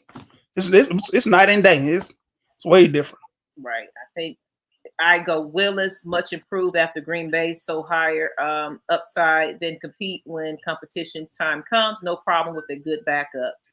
He's gonna want the bag, y'all. A lot of these, we got to think about it. A lot of them will want the bag. He definitely gonna want the bag. Watch my babe, Candace Owens. Apologies for being late.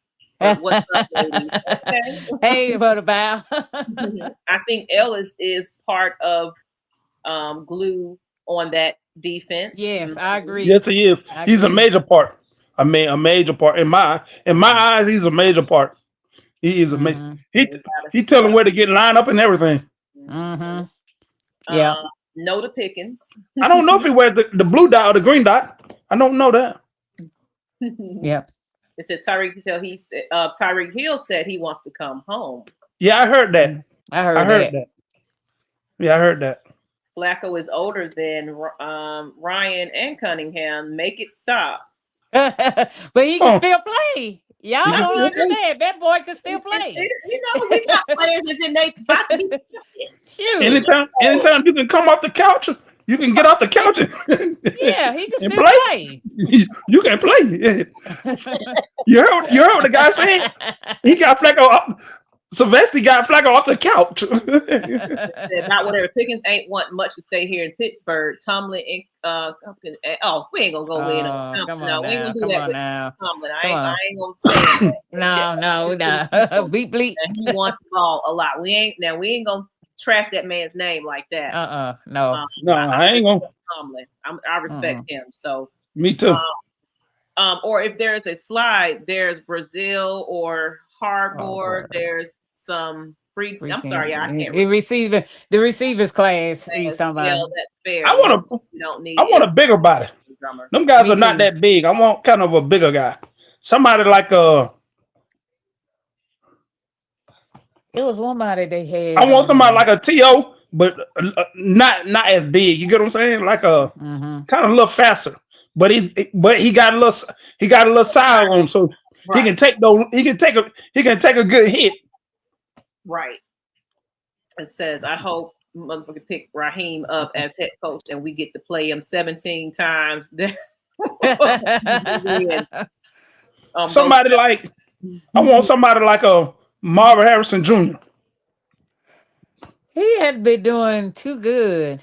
No, he hasn't been doing good at all. He's been having a downsize, you know. But that's what. But as size wise, that's what I want. Size wise, but I see what you're saying. Yeah, size wise, that's what I like to have. Somebody like that, yeah. And I said it once, and I'll say it again. Tyler Algier is the equivalent of a whale's catfish in a 30-gallon tank when he needs to be in a river or lake. He's proven to be starting caliber. Absolutely. He proved that. He proved that with that 1,000 yards he did. So they gonna franchise tag Pitts. When he did that 1,000 yards, was that his first year or his second year? That was his second year because Cordell Patterson took over the running back room. I mean, took over most of the snaps. But that was his second year when he did the 1,000-yard. Right. So Texas Tech, sorry, it's getting so once he did that, I said, oh yeah, he wants a number one. If he don't want a number one, I don't know what's wrong with him, but I'll take a number. I want to be number one. Yeah, me too. I mean, I wish him definitely all the success. So yeah, me too. I definitely wish him all the success. Not against us though. And he was saying Texas Tech, not Georgia Tech. Georgia Tech. Oh, okay. Yeah, as far as that defensive. Yeah. So who's I want anybody, any offensive lineman off of Georgia Tech Man, you seen that line? I want anybody off that line. Anybody. You got to back up. Send them my way. Right. Who's gonna be at the rally? If you talking about the pep rally they have at the beginning of the season, of course, I'll be there. I'm always there. Yeah, I'm always there. Trade pits and draft night, and we can get a first round pick round about 17 and 25. Oh my God! So no, I don't want to. I don't want to do no trading. No trading. We don't need to do no kind of trading. No kind of trading. We already in the hole.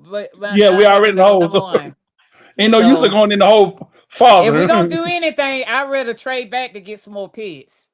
Yeah, yeah. Anything. I believe your I believe you on that there. And it's a true Ms Maggie. That's why he needs a vet in his ear, somebody who he will respect. You know, because I felt like Kirk was coming for his own self. Yeah. I don't think he was out there trying to be that veteran for him. Yeah. Because Kirk, I didn't never know it's Kirk. Kirk said he was mentoring them, helping them, but I never seen in the game where Kirk was like actually over there talking to him. He wasn't doing. He was just. Half the time I seen Kirk walking around with his helmet on, saying, "I stay ready." No, it's not confirmed yet, but it's definitely some rumors that are saying that he's out of here. But of course, so that'll be probably because look, it's already going to be February, so March. We'll probably have an idea if he's going to be going. Yeah. So Rob James, what's up? I bring in a competition for Penix, no bridge guys. Penix gonna have to prove he can run the West Coast system, and he will. I can agree. Oh yeah, he will. He will. Because yes, feel like you're ready, but you played like you were injured. You played like you were scared. So I want to see you confident. Yeah, I want to see you trust them knees, trust them legs. Let's see if they fully heal. Knees again. You know, we need to see that. Yeah. And he, like you said, so it's like he definitely is going to have some cheap competition that comes in. And I still say they probably going to draft a quarterback in a later round or get an undrafted quarterback that has not been selected to build up that room. Later pick, that makes sense. Looking free agency. King would be perfect. Oh, that's my guy. That's my guy. That's my guy.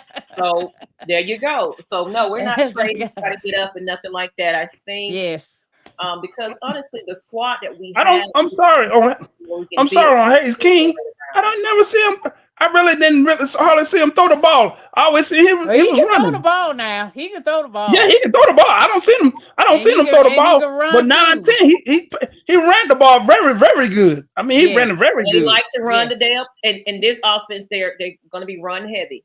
I really hope so, man. That's what we need. Yes, that's what we need, boy. Right. Because we just kept saying, run the damn ball. So run the damn ball. I'd rather have Tyler Huntley, who's a pending unrestricted free agent. Okay. Campbellton Road, what's going on, Jalen?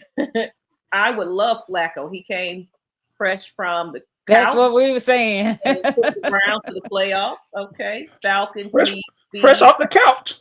Right, wide receiver. He probably had his feet kicked up and everything. Right. He was like, "Okay, I'm ready now. Okay, I'm ready." Ryan took team to the playoffs in the past. That doesn't mean he's doing it in 26. Okay, you can. That's your opinion. That's your opinion. Okay, you got that right. That's your opinion. Definitely your opinion. Like some fans just want to have their opinion. Yeah, I don't know why. I don't know why some fans hate Matt Ryan so bad, man. Like Matt Ryan want to win. Don't you want to win? I can tell you why. Because of the Michael Vick thing. They felt like that he took the job from him. But what did Michael Vick? I really like Michael Vick. But what did Michael Vick give us? Yeah. What did he really? Simple put butts in the stadium. He didn't care about that, learning that playbook. There you go. He wasn't trying to be the best that he can be for the Atlanta Falcons. It took that whole incident to humble him. It's like, now we got to get serious. And, when another team took a chance on him, because he did hurt the fan base feelings. He hurt Arthur Blank's feelings for not being open and honest about it. Yeah. Also admitting, I didn't care. I was so Michael Vick really Rick really didn't give us nothing. No, he didn't. He didn't care. Okay. He even said it in an interview one time. Man, I just didn't care. I wasn't really focused on football like I needed to be. So yeah. And then he That's left right. us in a situation where we where the head coach decided to leave in mid-season. And then we got quarterback that didn't produce. So quite natural, Matt Ryan came in. Of course, he stabilized, and you had a franchise quarterback. What y'all want to go back to the Joe Harrington days? I remember them days. Oh, I remember it. I don't want to go back. I remember them days. Done that. I was like, man, somebody please get him off the field. Please. Please get him off the field. A franchise of Georgia. Let's see. Oh, that's a receiver that's y'all receiver from Georgia. He's good. Second round again. I wish we could keep Tyler, but if he leaves, young man, get your money. Absolutely. Branch is. Oh yeah, I want him to go get that money. Go get it. Branch is it's out there, man. Go get it. He's good. Yeah, you know, Branch now is that good. we are now that we dipping our toe in the Georgia branch, let's hint Georgia branch. Only thing I'm worried about Branch. Will it be there when we pick? Because I don't want to trade up to get him. Yeah, that's the problem right there. That's the problem. Will he be there? Will he be there? Tyler's going to get paid. I ain't going to miss him, but it's time for him to have his own team. Yes. Yeah. In the back of our mind, I'm just hoping he will just say, "I'll take the hometown discount and stay here." I just hope. You know, that's in the back of my mind. And I saw the Carrie on the one time T Will show. She had a plead on for him to stay, which I thought was cute. Oh, she did. She did. She had a little, they was like, "Go ahead and cry, Carrie. Go ahead and cry, Carrie." In one of those wide receivers, I want one of those wide receivers from USC. Yeah. Y'all seen those? One of those guys from USC. I'm gonna have to look deep in there. I hadn't really. I was looking at because they were playing. They were playing Oregon, and they was making plays. I said, "Man, who them guys are?" And I started looking them up and stuff like that. So. Ghost Peppers, I think Marvin Harrison might benefit from a change of scenery following a difficult start in his. No, it's going to be very difficult to get him the bag. He going to want the bag. Oh, how he going to want the bag after the season he had? I mean, I don't see him getting the bag. And then we're gonna probably go ahead and start closing this on out. But Falcon is probably getting franchise tagged and paid the picks. They will pay Drake and Dijon. Yeah. Don't see Pitts getting his money in Atlanta. Okay. Somebody saying that he's not, Algier is committee back like 99% of backs are. Been trying to butter up Uncle Lou to get Tyler on the show. We'll either make sure he signed or give the man his well-deserved flowers. But the only thing about it is what I've learned, because of course I'm gonna announce it tonight because I already put the show out there. One thing about current players that are actually active in the NFL, due to their agents and things like that, unless you are a credible journalist and journalist source or anything like that, there's contracts where they just can't make random appearances. Oh, okay. So I would love to have current players. But no, they're under contract. So it'll be great. But shout out to the former players that can talk. Oh, they can come on, yes. But no, unless you're like a credible, not saying in the Atlanta Falcons, you got to have certain credentials in order for these players to be able to come on to the show. I want Ms Maggie. I want you to get somebody on. I know it's going to be hard, but can you get this guy on? Who's that? Jamal Anderson. We try. If you go back into our catalog, we did have Jamal Anderson here. Oh, you did? Oh man, I got to go back and check that out. Check it out. When we first started on the scene, oh man, I got to go check that out. Jamal Anderson, but this was a collaboration show with another team. And I have one more question. Kevin Stefanski, is he under like a Dan Reeves tree or? Kubiak, he's under the original Kubiak tree. Yeah, Kubiak is was under a Dan Reeves tree though, wasn't Ooh, That's a good question. I gotta think. that's a good question. I don't know. I think he was. We talking about Greg Kubiak, ain't we? Kirk. The dad. He's under Yeah, the dad's dad. care. The one that coached on our team for what was it, 2012? 11, one of them years. Kirk Pennington books about Mike. Remember, it's business to him. He's always been about his paper, about whatever. What you got? This paragraph. He said, "We ain't," and I'm supposed to be looking for something. What was I supposed to be looking for? We ain't got a first round pick this year. We ain't going to be able to get that top tier wide receiver. But there's a diamond in the rough wide receiver out there. Up to our scouting team to bring it up to the forefront. So I want Kevin Sylvester to go get one of them Cleveland wide receivers. Cedric Tillman, bring him over here. Hey, Big Wheel. Hey, Big Wheel. Hey, bring him over here. Would be what's up, Big Wheel? A good pick up late rounds, and he can run like a brother. That's what I was saying. That's my Haynes King. That's what I was saying. Later round, you can pick some diamonds in there. Go get that wide receiver from Cleveland. Cedric Tillman. I know you from the depth chart. Come on over here and get you some playing time. You can get some good players in the later rounds. Yeah. It's heavy deep for receivers. Yeah. Later guards are holding down the Thursday weekend prep party. Absolutely. Hey, Christy, my partner in crime. If we could get a Philly Vic in Atlanta, we would have won a Super Bowl, right? Right. That Vic. Yes. That Vic, when he was taking his job seriously. If not, he took it very seriously. He played in Cleveland too, and he knows the offense. Lord, ain't no way, Jose. I'll help Jameson here. But man, Jameson, quarterback in Atlanta history.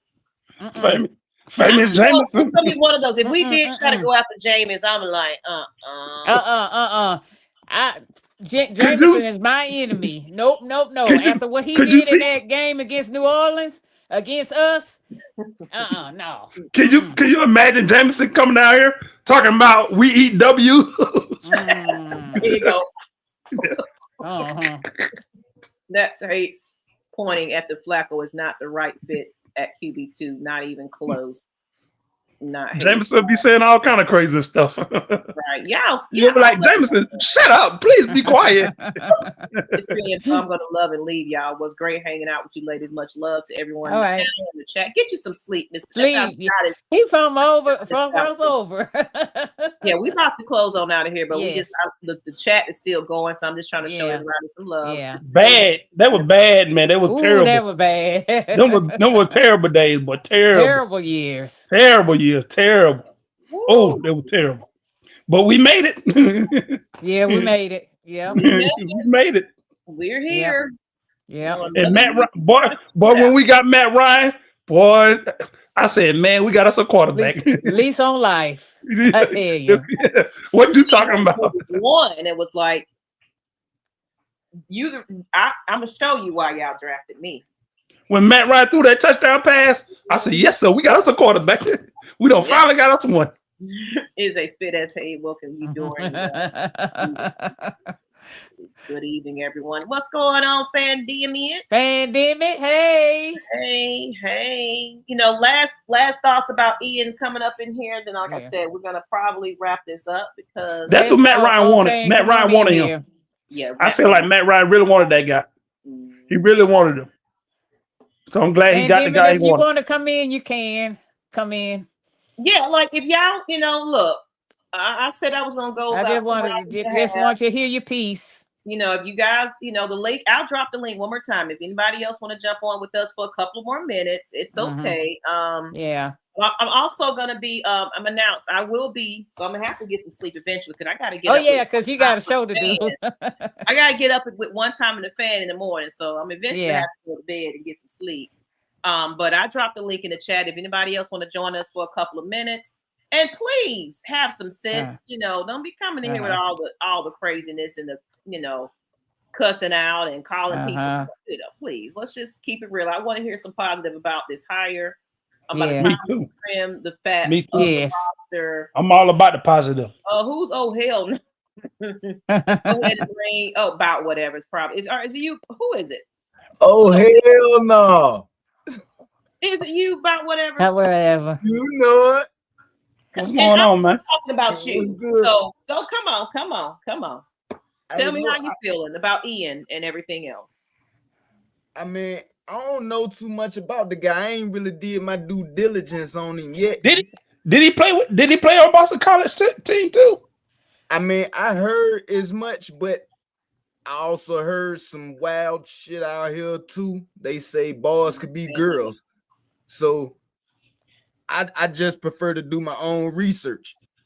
Like, you know what I'm saying? Like, I don't necessarily rock or roll with the narrative. Like, I do my own thing. Pandemic coming in the chat. Let's bring him on. Pandemic. Hey, Pandemic. Hey. You lost him. He probably jumped off. But go ahead, give us your thoughts and everything, because like I said, we're gonna probably wrap this up in about 15. So I'm just giving you a chance to say your piece. Yeah. Listen, Arthur Blank, man, he making me a believer, man. He's showing me that these Falcons, man, we try and win. It take time, bro. It take time, man. He got rid of Rich McKay. He got rid of that bum ass GM we brought in here. He got rid of that bum ass head coach we brought in here. My thing is, wait a minute about whatever. I don't think it was Terry Pope. I think Terry just got associated with him. Terry had to go down. Hey, listen, you add for my perspective. I'm just gonna let you go. I'm gonna let you go ahead. Go ahead. Let me not intervene. Okay, go ahead. He throw all the trash out. He throw Terry trash self out of here. He throw Raheem bum self out of here. He got rid of Rich McKay. Like, man, he's showing me that he trying to win. Only thing, like, man, I done got 5 of the best gifts I ever received in my life in this matter of a month. You hear me? Yeah. Like, now, I just need us to go on and get rid of Pitts on draft night. Get that first round pick back from somebody. He a unicorn. All you gotta do is repeat the same talking points that convinced you to buy that Mercedes. I mean, that Lexus with the Mercedes emblems on it. All you gotta do is use that same propaganda that they used on you to trick you in the drafting him. Yes, he would. And ship him out of here and get that first round pick back. At this point, we don't have a first round pick at all, if I ain't mistaken. So if I can finesse and get somebody for a pick from 17 to 25, I'm taking it. I'm tagging him and I'm trading him on draft night. Because I know I could finesse somebody into overpaying for it. But we don't want to overpay. We don't. No, we don't want to overpay. No. Did you make it? Especially if Kirk Cousins is about to go. We can get somebody else to overpay us for Pitts. There you go. There you go. If we get a first round, if we can trick somebody to get a pick in the first round back, because I believe, I ain't for certain, but I think we don't got a first round pick this year. If we don't, we can trade Pitts anywhere from 17 to 25 and get somebody to overpay, because Pitts was never worth a first round pick anyways. Coming out of the draft, he wasn't a first round pick. Neither was Anthony Richardson, the quarterback who was throwing. Let me ask you this about whatever. So, how are you feeling about the head coach Ian coming in? Let's talk about who's actually will be here. How do you feel about the coaching staff right now? Man, this head coach, honestly, I live in Pittsburgh, so I watch a whole lot of AFC North football. The only reason why Stefanski took Cleveland to the playoffs is because Joe Burrow got hurt, Lamar Jackson got hurt, and Pittsburgh had an incompetent head coach and no quarterback. So it's battle with a bum. Thank you. Yeah. It's a fight. Man, we played that many quarterbacks. Hold on. It's a fight with two scary people. one don't want to fight, and the other one glad that one don't want to fight. But somebody like Battle of the Bums. Somebody got to win. When Joe Burrow Jackson is gone, don't have a head coach because they had Mike Tomlin and no quarterback.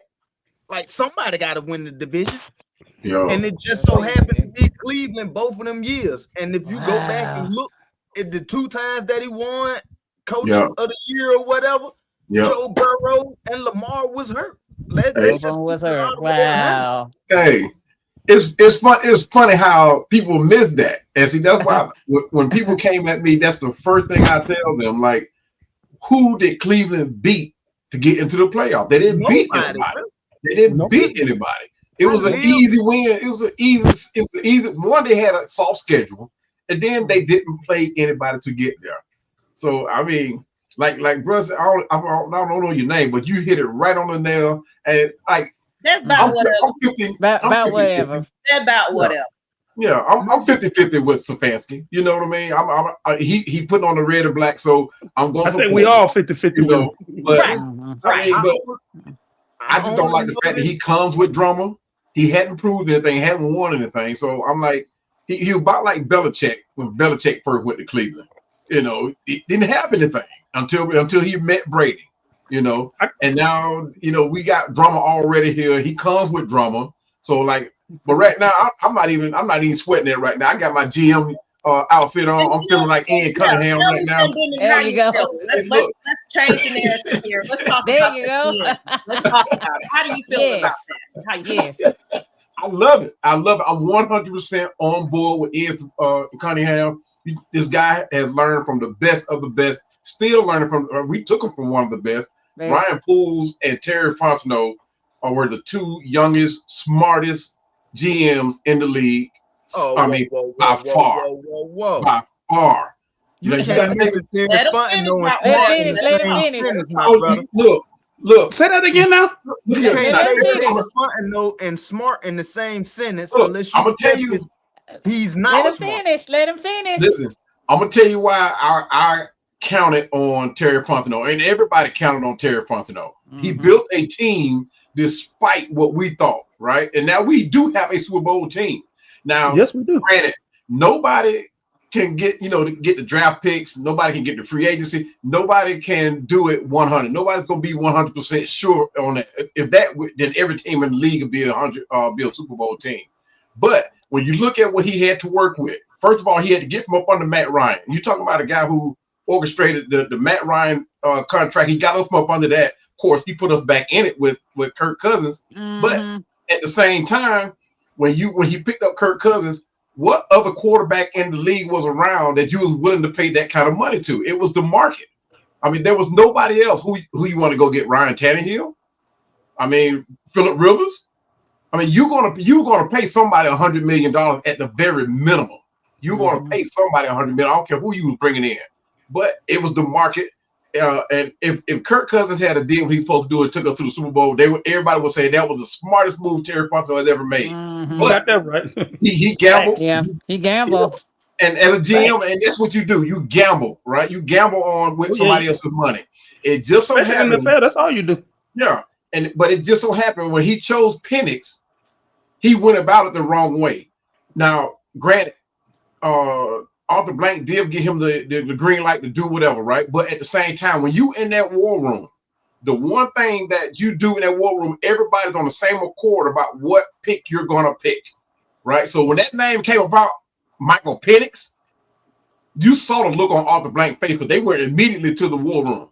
You saw the look on Arthur Blank. You saw Arthur Blank that was sitting in his chair. He got up and went over to Terry Fontenot, and Terry Fontenot had to explain why he did that. Right. Because he did it without Arthur Blank knowing. And from that moment on, his trust was scaly at best. But then then you got the Michael Penix thing, then you got the Kirk Cousins thing, and Arthur Blank at the same time looking back like, okay, you better make this work. Yeah. So he's giving him the green light. Yeah. You know what I mean? He's giving him the green light. Yeah, okay, you better make this work. And then you come. Now we got all this drama that's coming about on this team, something that the Falcons are not known for. We if we're gonna lose, we're gonna lose vibing. You know what I mean? We're not gonna lose with no drama. You know, we're not gonna have players saying that they rely on their wife to pick them up in the game. We're not looking at players crashing out on the sideline against their position coach or coordinator. We didn't have that. We didn't have coaches getting fired. A position coach of all things getting fired because he's trying out his feelings or whatever. But the thing is, Terry Fontenot, Arthur Blank trusted Terry Fontenot. He broke that trust. So when you bring in a consulting firm, that's telling everybody, hey, look, I'm washing my hands of it. Y'all didn't make it work. It's gonna be some furniture moving in here, and that's exactly what he did. And I shared this. Moving. Background. Let's bring in some more folks to the couch. Yes. Bring them in. How you a good GM and you missed on every quarterback you took? Now here's the thing: when he chose Michael Penix, right? He chose Michael Penix because of the system that we were already running here. When you pick a quarterback, you want to go with that quarterback that's already playing in your system. So you don't have to want to come in here trying to develop anybody. You don't want to have to try to pretty much reintroduce them to a different playing style, especially when you pick him number 8 in the draft, right? And it just so happened things did not work out. Me myself, I think Penix was hurt coming in, was hurt during the draft, and I think he re-entered it in that very first practice. I don't know if y'all went, but in that very first practice, he dropped back. And he pulled up limp. They played it off for 1 second, OG. But see that would be an indictment on him, not for that would make my case. Why the fuck? Why would anybody? All right, look, let's move it from football and take it to cars, right? I got a car I want to sell you, Mercedes Benz, the best looking. The shit go from 0 to 100 as soon as you tap your feet on the gas. But we got to give them opportunities. I've been in 5 accidents, and the motor gasket's about to blow on the motherfucker. And the fact that I said I want 20,000 for it, and you paid it, that's not an indictment on me. That's an indictment on you.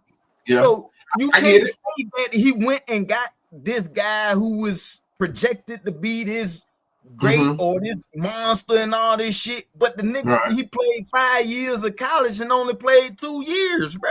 And all the injury. He's another Marcus Mariota, Mr. Glass.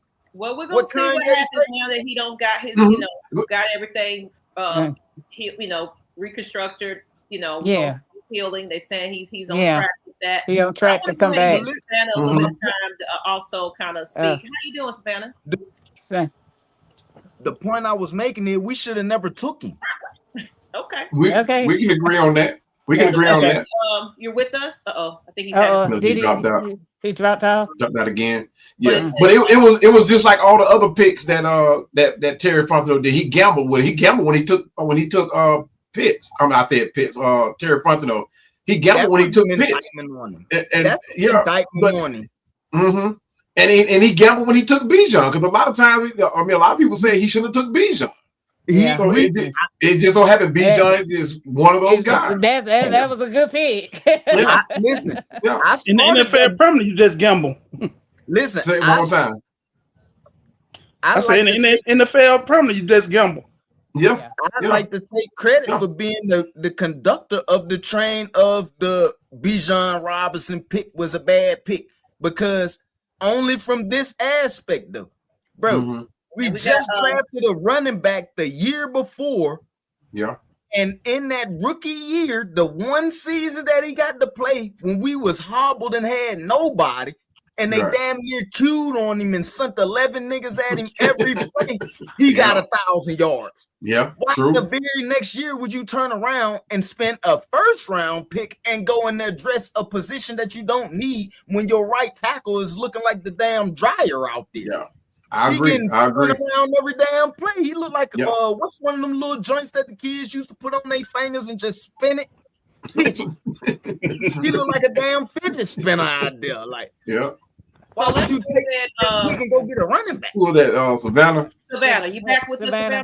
Yeah, I'm here with everybody. Can you guys hear me? We can hear Damn, you. what's going on, bro? I want What's to give up, you fellas? a Look here. spotlight. Go Look at ahead this. and Go Gorgeous, ahead. Maggie. talk about whatever you want to talk about. We were talking about. I've been loving y'all for the longest, and I've been coach. sitting back, and I've been sitting back in the cut, just letting everybody talk. Look, Okay. I'm a true Falcon fan.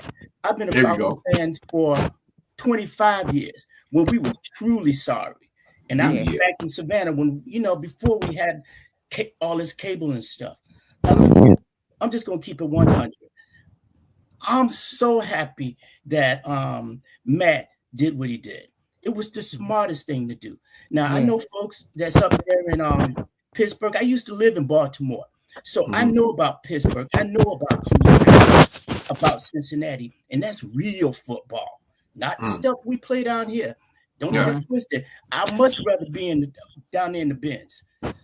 Issue is, we finally got a good coach. We tried all this culture stuff. It don't work. It we don't need work. somebody here that's actually gonna coach. Now, Matt, this is the thing. I love Michael Vick. I bought the doggone Philadelphia jersey when he went there. Because I was the Bagger brother. But let's keep it 100. Matt Ryan, the best quarterback we ever had here. Amen. Those foolish folks, and I'm watching my mouth because I don't want to sound like Matt Knight, but those foolish folks down here love the ground that Mike Vick walked on. Yeah, got that right. Mike wasn't nothing but a video game. He didn't win us championships. I went to those football parties where we lost to Green Bay. I remember when they went to Philadelphia and Algie Crumpler got his head taken off. I remember all that. I went up to Philadelphia with a Falcon jersey on like a fool. Never no more. We finally got a coach. Matt knew what he was doing by getting in because he knew, first of all, before I even go there, he's qualified. Let's just get that out of the way. He's qualified. Now, the fact that he's a brother is beautiful because it works for the culture. Don't get it twisted. Matt Ryan heard all this shit that they were saying about him when he took over. And ain't nobody in this city won a championship more than he do. I know that brother sleep with that 28-3 thing in his head. So let me just keep it 100. I appreciate you guys allowing me to get on because I don't normally do this that much. I pretty much sit back in the cut and say what I need to say and sit back. But tonight I felt like, fuck this. It's time for me to get up here and speak my mind and tell people. I'm glad you did. I'm glad you did. And this is the thing. I don't know who said this, but bro, ain't nobody gonna give us no first round pick for Pitts. We fell for that. Now I'll say this much. Terry got a raw deal because this is probably the best draft he has ever had. But I agree. He stepped down. I agree. Didn't have no power, and he went down with the ship. He sure did. Another job someplace because he got. Listen, the fact that we don't have a first round draft choice this year. I don't care because that boy we got is true. He is real, and then and we ain't even talking about Walker. We forgetting about Billy, who think he's a linebacker, and I ain't even talked about X. X-Man, we got a real nice squad, and like I said on the chat, I hate that Tyler gonna leave, but he got to get paid. Now, if he's willing to take maybe 18 mil for 3 years, that's cool. 100. I don't think he want that. That boy got to take care of his family. So and it's all about that. Now, I just hope he don't go to New Orleans, Tampa. That's what I was saying. As long as he don't go to none of those places, I'll root for him, except for that week when they play us. Right. I'm good. So thank you, Maggie. And Auntie, I'm sorry about James. I admit to hurt your feelings. I still remember what that punk did. I remember it too. So my bad. Just charge it to my head, not to my heart, okay? That's okay. That's okay. I'll forgive you. Can I offer you a little pushback real quick though, bro? Holla at your boy. Listen. It's teams out there who took way worse motherfuckers than Kyle Pitts on their roster right now. You can't tell me a place like Pittsburgh got to the Jets or somebody like that won't give you a first round pick for Pitts, bro. Okay, what's your name, man? My name's Soldier, but on his Soldier, that's cool. You ain't got to tell me all that. We good. But Soldier, let me fire back at you. Everybody ain't stupid like us. Ain't nobody gonna give us a first round draft choice. What they're gonna do is probably do exactly what you said. They'll probably once we franchise tag him, then we might have a better chance of getting somebody to give us something. Ain't nobody gonna give us. They may give us a second this year and maybe a third next year or something like that. I'll take that. That's what we're gonna do. I'll take that. Now we'll talk if we're smart. I think we franchise this boy. Give him an opportunity to play. Give him an opportunity to play with Stefanski because he loved tight ends. And the fact that he do love tight ends, come on now, just keep it 100. When we threw the boy, and he showed some flashes too. Thank you, Maggie. When I was about to say, when we threw him the football, right, he was a problem. Now, can you imagine having him, Jesus, Bijan, that light-skinned dog called Drake, and get him a fast receiver? Can I offer that offense look good. That offense look good. And then you got somebody that can really coach an offensive line. Jesus, man, that boy see what he got. Then look here. That's a good offensive line. Let me finish it off. Let me finish it off now. After you do that, then you trade his ass. Listen. Listen, you want to see a lot, not you personally, but a lot of people. I hear a lot of people harping about how Pitts is this and how he's that and the unicorn and all this bullshit, right? Right. And I'm calling it bullshit because that's exactly what it is, my dog. You had 5 tries to get the yams from the Jets. You had 5 tries to get the yams, man, dog. And you only got the yams once. Well, let me tell you something about them 5 times when he had a chance to get the yams. You gotta have a quarterback. I was about to speak on that. Hold on, let me talk to you. The only time he got now the first year he got them yams, bro. Trust me, because he had Matt Ryan. Matt Ryan. Exactly. He got nobody. After that, he got that punk that quit on us.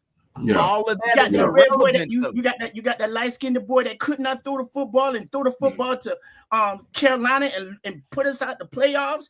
Then after that, you get this throwback boy from up the woods. What's that boy name that came from Washington? Heineke.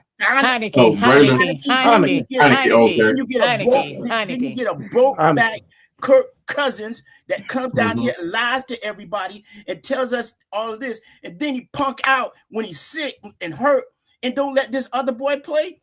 And that's irrelevant though, Savannah. Hold on. And you got this offensive coordinator named Zach Robinson. Come on, man, let's keep it 100. That's why I say franchise tag his ass this year. Let him prove it.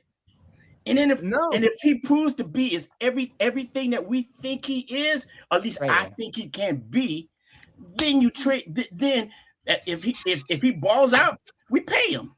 If he does well, we get rid of his ass and get us a couple of doggone picks. We ain't losing nothing in the long run because ain't nobody going to give us a first round pick, my dog. And here's the thing.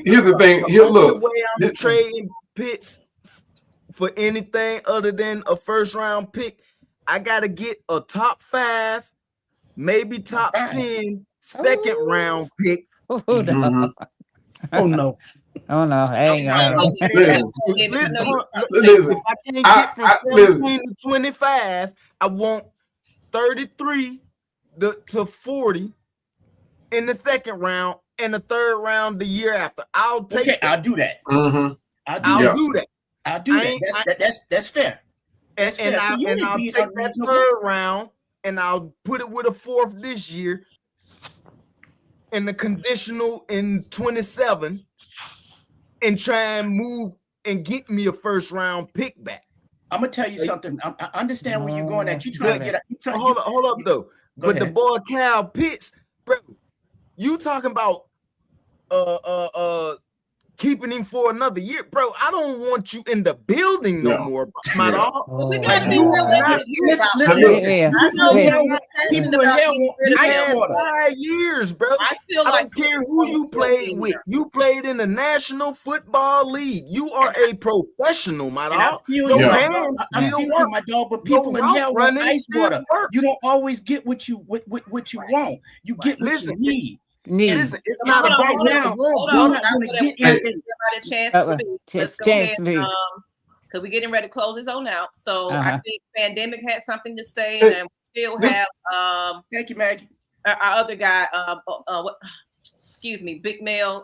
He's still on here. So let's give everybody a couple of chances to kind of. I know we want to go back and forth, but let's get in some other voices here too, and I appreciate it.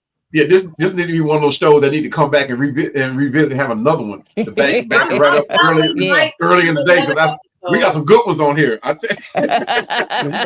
We got some good ones on here. I'm with you, Savannah. Look, I've been a fan since 1978, right? I've seen the highs, lows, and everything in between. Now with Kyle Pitts, right? I'm more willing now to move on from Kyle Pitts because of what Soldier sees. Right, it's 2 or 3 tight ends that are in the draft right now that we can immediately go after. Some couple of them might even fall down to the second round, which we are more than capable of getting. What you think of that right now? Now, here go the thing about Kyle Pitts and why I'm suspect on him. It's not about his performance, because we know what he can do. We've seen it, but it's the things that he did off camera. Right, things that people are not really paying attention to. The time where he didn't sell the route, the time where he didn't finish the block. It's those things. The only time you really saw Kyle Pitts go 120% is when he knows he's involved in that play. Which, like I said, he separates him. I'm not separating himself, but he is that game changer if he goes 120% like he's supposed to. And he doesn't. Like on blocking assignments, he never finishes a block. He may chip block. He may go low. He don't finish a block. And that's the reason why a lot of teams, when he's on the field and they see him lined up at the end of the line, they already know we are not running to his side. We run to the other side, or we throwing over the middle. It's one of 2 things that we're doing. Of course, we were predictable anyway, but at the same time, I'm more than capable of moving on from Kyle Pitts, because like y'all say, Stefanski is one of those guys that love tight ends. We got 3 dogs on the team right now. We got T, we got Warner. And they just re-signed Joshua Simon. So, and look, I don't know how we're gonna be able to do it, but I think we should go get that boy out of Oregon, Kenyon Sadiq. He is that dog. Like he is that dog. I don't know how. It is something about that. I don't know how. I don't know how. Yeah, I don't know how, but I mean that's what the general managers are for, and that's what a person like Ian Cunningham, they can make that type of stuff happen. But I'm telling you, to move on to Kyle Pitts. To move on from Kyle Pitts to save that money to sign an Algier, I'll do it. I mean, we got a lot more. We got a lot more fat on the team to trim too. Exactly. I mean, but to move on from Kyle Pitts to sign a Algier, I would definitely do it. I would definitely do it. I don't want to miss out on the chance of, like you said earlier, of Algier going to one of our enemy. One of our frenemies. Yeah, you know what I mean. That will be deadly. I mean, it will actually be maybe catastrophic if it comes down to if it's one game that decides whether or not we get into the playoffs. Yes. So I mean, we definitely don't want that. So I would try to I mean, if he asked for anyone, like you said, to 17, 18 mil over 3 years, I mean, that's probably more than what he'll ask for. We can pay him that. That's not outstanding for him. You know, if it had been somebody else who had proven themselves. Yeah, say again. It's worth it to save Bijan. Because we can't have him running into the ground. That much is true. That much is true. Exactly. And we got to still remember, we still got to sign Drake because he's coming up. So we got to he's coming up. We got a lot. We got that's why Ian getting paid. So I saw a report. Now, with us looking at it, we saw if we trim with the trim fat that we saw, we were talking between 45 to 50 million. I saw a report that said that if we trim what we were supposed to trim, I saw $70 million. So we we can afford to pay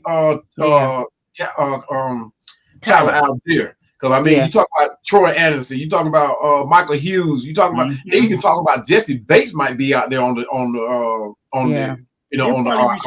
So, yeah. I mean, something that a lot of people don't want to come face to face with is I wouldn't re-sign Bates either. I'd let him go. It's kind of hard, but I understand. Hey, appreciate that, Big Country. Appreciate it, big brother. Yeah, I want to get to this comment right here. What's up, Big Low Country? He was saying, he is. Congratulations. Appreciate it. I got a baby girl, got a grandbaby girl. I'm talking about she all handful. Yes. I'm talking about hey, look her in her face. She'll finesse you. I'm talking when she took her first breath. I'm talking about my wallet just slid right out of my pocket. I'm like, what in the world? I'm gonna be broke again. What's her name? Navi. Yes. Appreciate it. Slid right out of your pocket. Slid right out of my pocket. I'm talking. I feel you, bro. I'm a girl dad, so I know how it is, bro. There we go. Yeah, I got three grown sons, so this my first one, and she came out a girl. I can see that. I couldn't wait. So me and Miss Pam, we talked about it earlier. And I know some people's in the chat. So now we're talking about signing players, holding on to players. So there's big rumor. Let's bring it back up. Big rumor, huge rumor that Kirk Cousins is not going to be here. So I'm going to ask the panel now, outside the people that already spoke, who would you want to come in to be that bridge? While Michael Penix is kind of pushing that he's going to be ready. But of course, we got to be realistic with the if he's gonna be ready. So who is your bridge that you would like to come in here and replace Kirk Cousins? I go first. Kirk. Yeah. I mean not Kirk, but Joe Flacco. I go first. I take Joe Flacco straight out the couch. I take him. Flacco. All day long. Flacco. Flacco's a good fit. Straight out the couch. Yeah. I want the boy Tyler Huntley. You're a good journeyman. I wouldn't look for him for a starter though. They used to play behind Lamar. Yo, he's a sneaky fly under the radar dude, man. Him and Penix got the same type of play style, yo. But Flacco know the plays. One's a lefty, one's a righty. Right. Flacco is. I hadn't seen him play. Flacco would be an easier fit. Flacco know the plays. And he's old. He ain't trying to start. He's not coming here like Kirk. Right. Drama. He gonna help mentor if anything. Yeah. Oh, Flacco definitely gonna help mentor. Yeah, for sure. And that's what he needs. It's all about player development over here. So if they're gonna make a choice, they're gonna make a wise choice on somebody knowing that he's a bridge, and then he's fine to pack his stuff up and go ahead and go or be that backup. And Ms Maggie, like I was saying, Matt Ryan would take all that into consideration. I'm sorry. Like I was saying in the chat, I really believe that Michael will listen to him. He will listen to him because I didn't see no kind of conversation or no kind of love for Penix. I mean for Kirk. You said it. You said it. Look, and look, I was for Kirk Cousins being here for that reason to help Penix, right?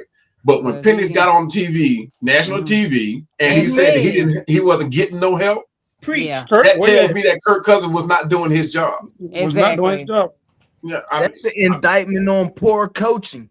Yeah, and that's why it's taking a while selecting the quarterback coach. They want to get the right fit for. Oh, we still ain't got a quarterback coach yet. No, they still working on it. They still working on it. I think they got a guy, but they working on it. I thought we were gonna get that Musgrave or Musgrove. That's what I'm hoping they get. That's what everybody hoping for. But I think they're working on it. Those are rumors going around, but not yet. Not yet. Yeah. Hey, who is our OC now? Reese. Tommy Reese. Reese, yeah. Young kid. Young buck. But he been on a good system. So I mean, from Saban to Kubiak and all. He's been under a great system, so hopefully Kevin gonna have his hand on that right there. Yeah. He's still gonna put his hand on that. He said he's gonna be the CEO. He already said that. He's still gonna put his hand on that. Yeah. Some of you calling plays, but I got my hand on it. He's gonna give young men a chance, but he probably won't feel any type of way to come in and have to, come in and take over. Yeah, I believe that too. Yeah. Same thing with what's the name did up there in with Detroit, where he ended up calling plays at the end. Toward the end of the season. Yeah, I remember that. Yeah, we'll give him a chance. But he'll step in when it's time, and that's what he should do. And that's what a good coach do. I'm gonna tell you what's gonna happen. He's gonna show us how a head coach is supposed to run things when he's not the OC out of DC. You watch. Mm-hmm. You're right. Exactly. Yeah. You're right. Yeah, I get it. If anybody, go back, because the original reason for this episode, we brought in a Browns fan. Please go back and look at it. His perspective. Go back and watch it because he said, it as far as what was going on, I know we were giving Stefanski a lot of flack and everything else, but it's like it really was quarterback. It was just the quarterback situation over there. It's going to be great over there. And of course, along with the offensive line and everything else, and as well as the offensive coordinator, we got to give him a chance. Yeah. And then Deshaun Watson put him in a bad situation there too. Yeah. He did mention that. The problem in Cleveland, I think and feel honestly, because I've been here in Pittsburgh since 2007, so I've been around for a long time. Man, Cleveland is a dysfunctional franchise. Preach. And they've been that since they let the real Cleveland Browns move to Baltimore. Thank you. That's the real Cleveland Browns. Like, for those who don't know, that's why they hate the Pittsburgh Steelers like that. But didn't they do that in the middle of the night or something? They left in the middle of the night. Baltimore coach. Didn't tell nobody. Yeah, they just up and left. The Baltimore Colts. You thinking of the Baltimore Colts where they sold them in the middle of the night? Okay. Yeah. That's before Indy got a team. But that's the problem in Cleveland. Man, it runs deep. Because when like Cleveland, Cincy, and the Browns, and the Ravens right now, the owner of Cincinnati, who they field is named after Paul Brown or something. He is the guy who started the Cleveland Browns, the Cincinnati Bengals, and the Baltimore Ravens. He's a part of that, of their whole beginnings. For those who don't know, like, bro, it's a lot of dysfunction in that whole AFC North, but they're the punching bag, bro. Like, they're always going to be the punching bag. Right. It ain't coaching why they suck. It's ownership. It's everything outside of that. Yeah. You could take Tom Landry and put him up there and he couldn't win you shit. With Jerry Rice, Montana, and all of them in a prime, and he wouldn't be able to win shit. Yeah. They just suck. So on that note, ladies and gentlemen, let's go ahead. We've been on here for about 3 hours, and I got to get up. Yeah, you got a date tomorrow morning. You got breakfast with tomorrow with One Time to Fan. I got to be going. She got a date with Jack in the morning. Right. He said you got to fix him some grits. Your thing. You will. So do your thing, Ms Maggie. Look, I've been booked and busy out, and I want to make it go before we go. I want to make it go on, get that rest, man. With our guests on the show, about whatever, and then we're gonna go with about whatever Fandom. We're gonna kind of go in that order. About whatever. I want you to give you your last thoughts and let everybody know where you can be found. Oh man, man, I'm dope in real life, so I don't really do the social media thing, man. Okay. So I like that. I love that. You can catch me on here though. Anything that AFN got going on my dog Blackberry, no C with a K. I'm gonna be up in that joint. You hear me? There you go. On some real jive though, man. I bleed red and black, man.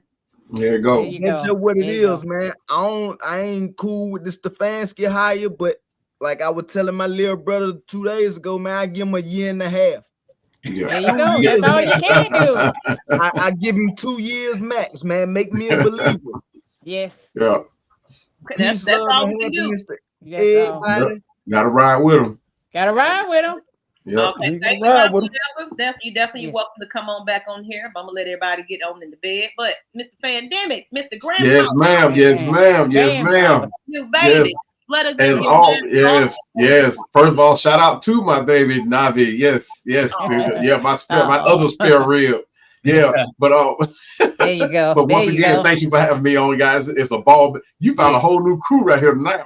We call it gym. This was a good discussion. Yes. But yeah, man. We don't have to do this again. Yeah, but Blackberry, if you still on here, anybody that want to chime it up and talk about me being cowardice about going 50-50 with Stefanski, they know how to reach me out, baby. I'm always willing to talk to them. You know what I mean? I trust me. I don't stand down. I stand 10 toes down on mine. There you go. But I'm a regular East Lake hardhead. So come on with it. But yeah, y'all can find me on YouTube, man. Atlanta Falcons Pandemic. I'm willing to always talk Atlanta Falcons football. I don't care. I welcome everybody's opinion, however you want to express it. And trust me, I have fun with this thing. I don't do it for no money. I don't do it to try to gain no clout. I talk to a brick wall and talk Falcon football. As you can see, and this is just my office right here. So my man cave, I pull these jerseys out of my man cave just to redo this thing. So like I said, I've been a fan since 1978, so I can talk Falcon football all day long. Yes. But guys, look, y'all even taught me some stuff tonight. So like I said, Maggie, you called a gym tonight with these guys right here. They were awesome tonight. But guys, and I do want everybody to kind of caught the Browns fan because I learned a lot today. And that's of it. I was like, you know what? That was a good show. We're going our own bias, but why not get somebody that actually had to stick with Stefanski as his coach and all of that, you know, and to talk about the coordinator who could talk about the offensive lineman. Offensive line coach from his perspective, because he had to deal with that because, you know, like he said, we're twins over here. We're twinning. I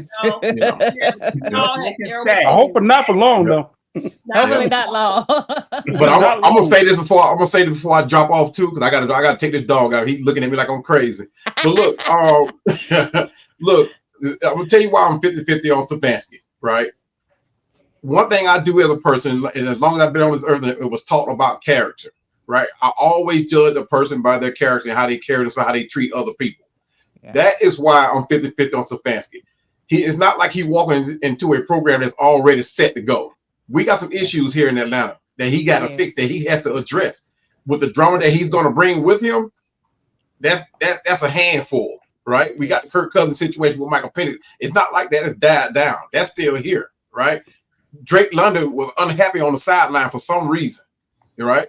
We fired a position coach that didn't deserve to be fired, right? Terry Fontenot, a lot of people think that he should still be here. So Ian Cunningham is going to come into a situation where he got to address a bunch of stuff.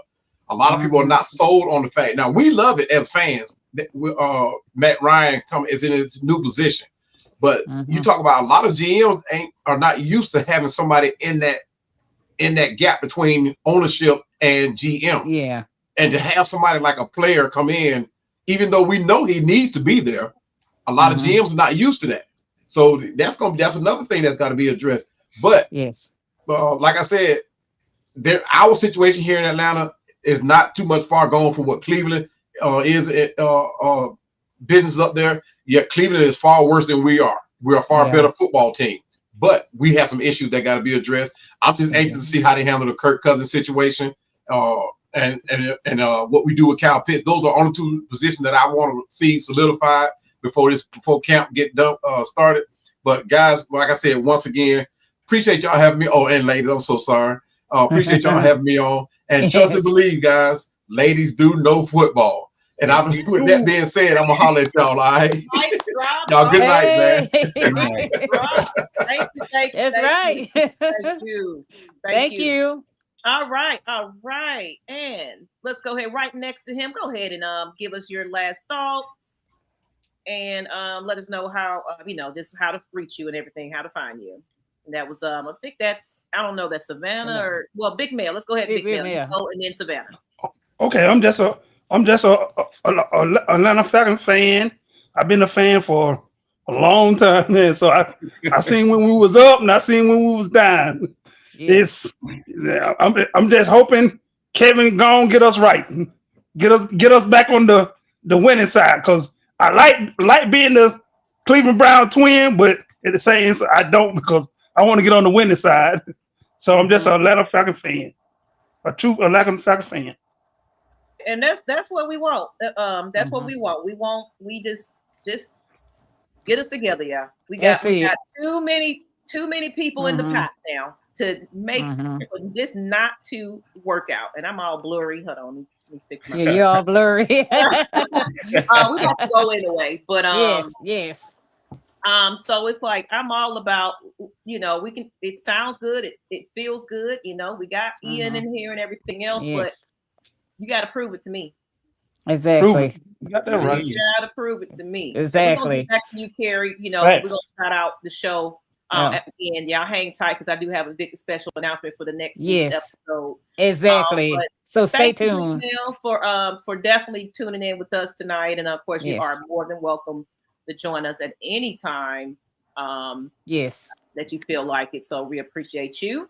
And I'm going to go ahead and move this over to Savannah. Go ahead and let everybody else know, your last thoughts, as well as where can they find you. Well, like my boy, I don't do social media. Okay. I don't do all of this. I'm not a keyboard warrior, but I love the AFN family. I've been checking y'all out for the last couple of years. I've been getting on the regulators and all these other things, and just spitting a little knowledge or saying whatever I needed to say. But as for me, I've been a Falcon fan since Too Legit to Quit when I was still in school. Hospital. All right, man. So I live up in days. I'm just saying, man. I live up here now, and as you can see, I'm from Savannah, Georgia. I'm a true Georgia fan. I bleed Atlanta. I bleed Atlanta Braves, Atlanta Hawks, Atlanta Falcons, Georgia Bulldogs. Don't get it twisted, Auntie. I tried to get into Georgia Tech, but them folks told me I was going to have to come in under probation. So I said, "Screw that! I'm going." Oh my goodness! So I take y'all personal when we beat y'all. Anyway, anyway, I love football and I love sports, and this is the only channel that I actually feel where people are being real. And it's nice. And, of course, you listen to 92.9 or 680 and whatever. But it's nice to be able to get on here and speak with your folks that are just like you. So, no, I don't do the social media. And if I was ever going to do it, this is where I would do it at. So you guys can check me out when I check y'all out. Hey, thank you. We'll keep the porch light on for you. How about that? Yes. Do that for me now. All right, fellas and ladies. Of course, I wanted to make this big announcement. Well, next week, of course, first, shout out to Ms. Carrie. Ms. Carrie, baby, from One Time for the Fan. She's also on For My ATL Sports 1 with T. Will. I will be making a guest appearance on their morning show, 8 a.m. in the morning. So get up early. Go to bed. Tune in to that show. And it's One Time for the Fan. I'm trying to catch that, Ms. Maggie. Appearance on there tomorrow morning. One Time for the Fan. I'm going to try my best to catch that. Do that. Next Tuesday, Tuesday, y'all. Lady Bird's Night. We will have special guest Muhammad Sanu. Go ahead, man. Go ahead. Tuesday. Sanu. I was just watching his game today. And everything. So we will have the one and only. We're gonna try to convince him. Hey. I was just watching his game. Today. Hey, see, so we will have Muhammad Sanu on the show next Tuesday at 8 p.m. Eastern Standard Time. We're going to talk about wide receivers. We're going to talk about coaching because actually he's retired as of 2025, and he's showed interest in he's coaching now, but he's showed interest in coaching in the NFL. So, and he also has a podcast, people. So Be on the lookout for that episode. Y'all tune in. I want everybody. I'm gonna advertise it, push it out there. Yes. Tune in. This one, tune in, y'all. So Yeah. I'm excited about having I'm gonna wear my Mahamasu, New Jersey for that show. That's so what I'm gonna do. If y'all got Man, I wish questions, I had one of them jerseys. I'm gonna maybe drop a post. Yes. And maybe we can get the fans to give me some questions that y'all want me to ask Sanu. Yeah. And then of course we'll make sure you get the credit for that question. So give me a moment to make a post on YouTube, all my social media platforms. So drop your questions you want for him. Of course, the obvious question when he come here and coach. And accept it. So definitely looking forward to that episode. Yes. But on that note, thank you guys, everybody. Good night. Thank y'all. We've been going on for 3 hours, but we gotta get our beauty rest. We gotta get our beauty rest. So on that note, you can find me at all social media platforms, Maggie T Productions, all over X, Instagram, Facebook, YouTube, what have you. You can find me in the streets because I'm an event planner. So I'm always just somewhere to be found. But I appreciate everybody. I love all the support from you guys about whatever. Everybody that's tuned in and came on here. I love that we're able to just speak with respect for one another, different opinions, and it was a great show tonight. So on that note, wonderful show. One time for the fan in the morning. I'll be there. Tune in. Bright-eyed and bushy tail with my coffee in hand. And he said you're gonna fix him some grits. That's what he said. Okay. Go on with your bad self. Holler at y'all later. Okay, y'all. Well, good night, people. Good night. Good night. Good night. Good night. Peace. Peace out. Peace out.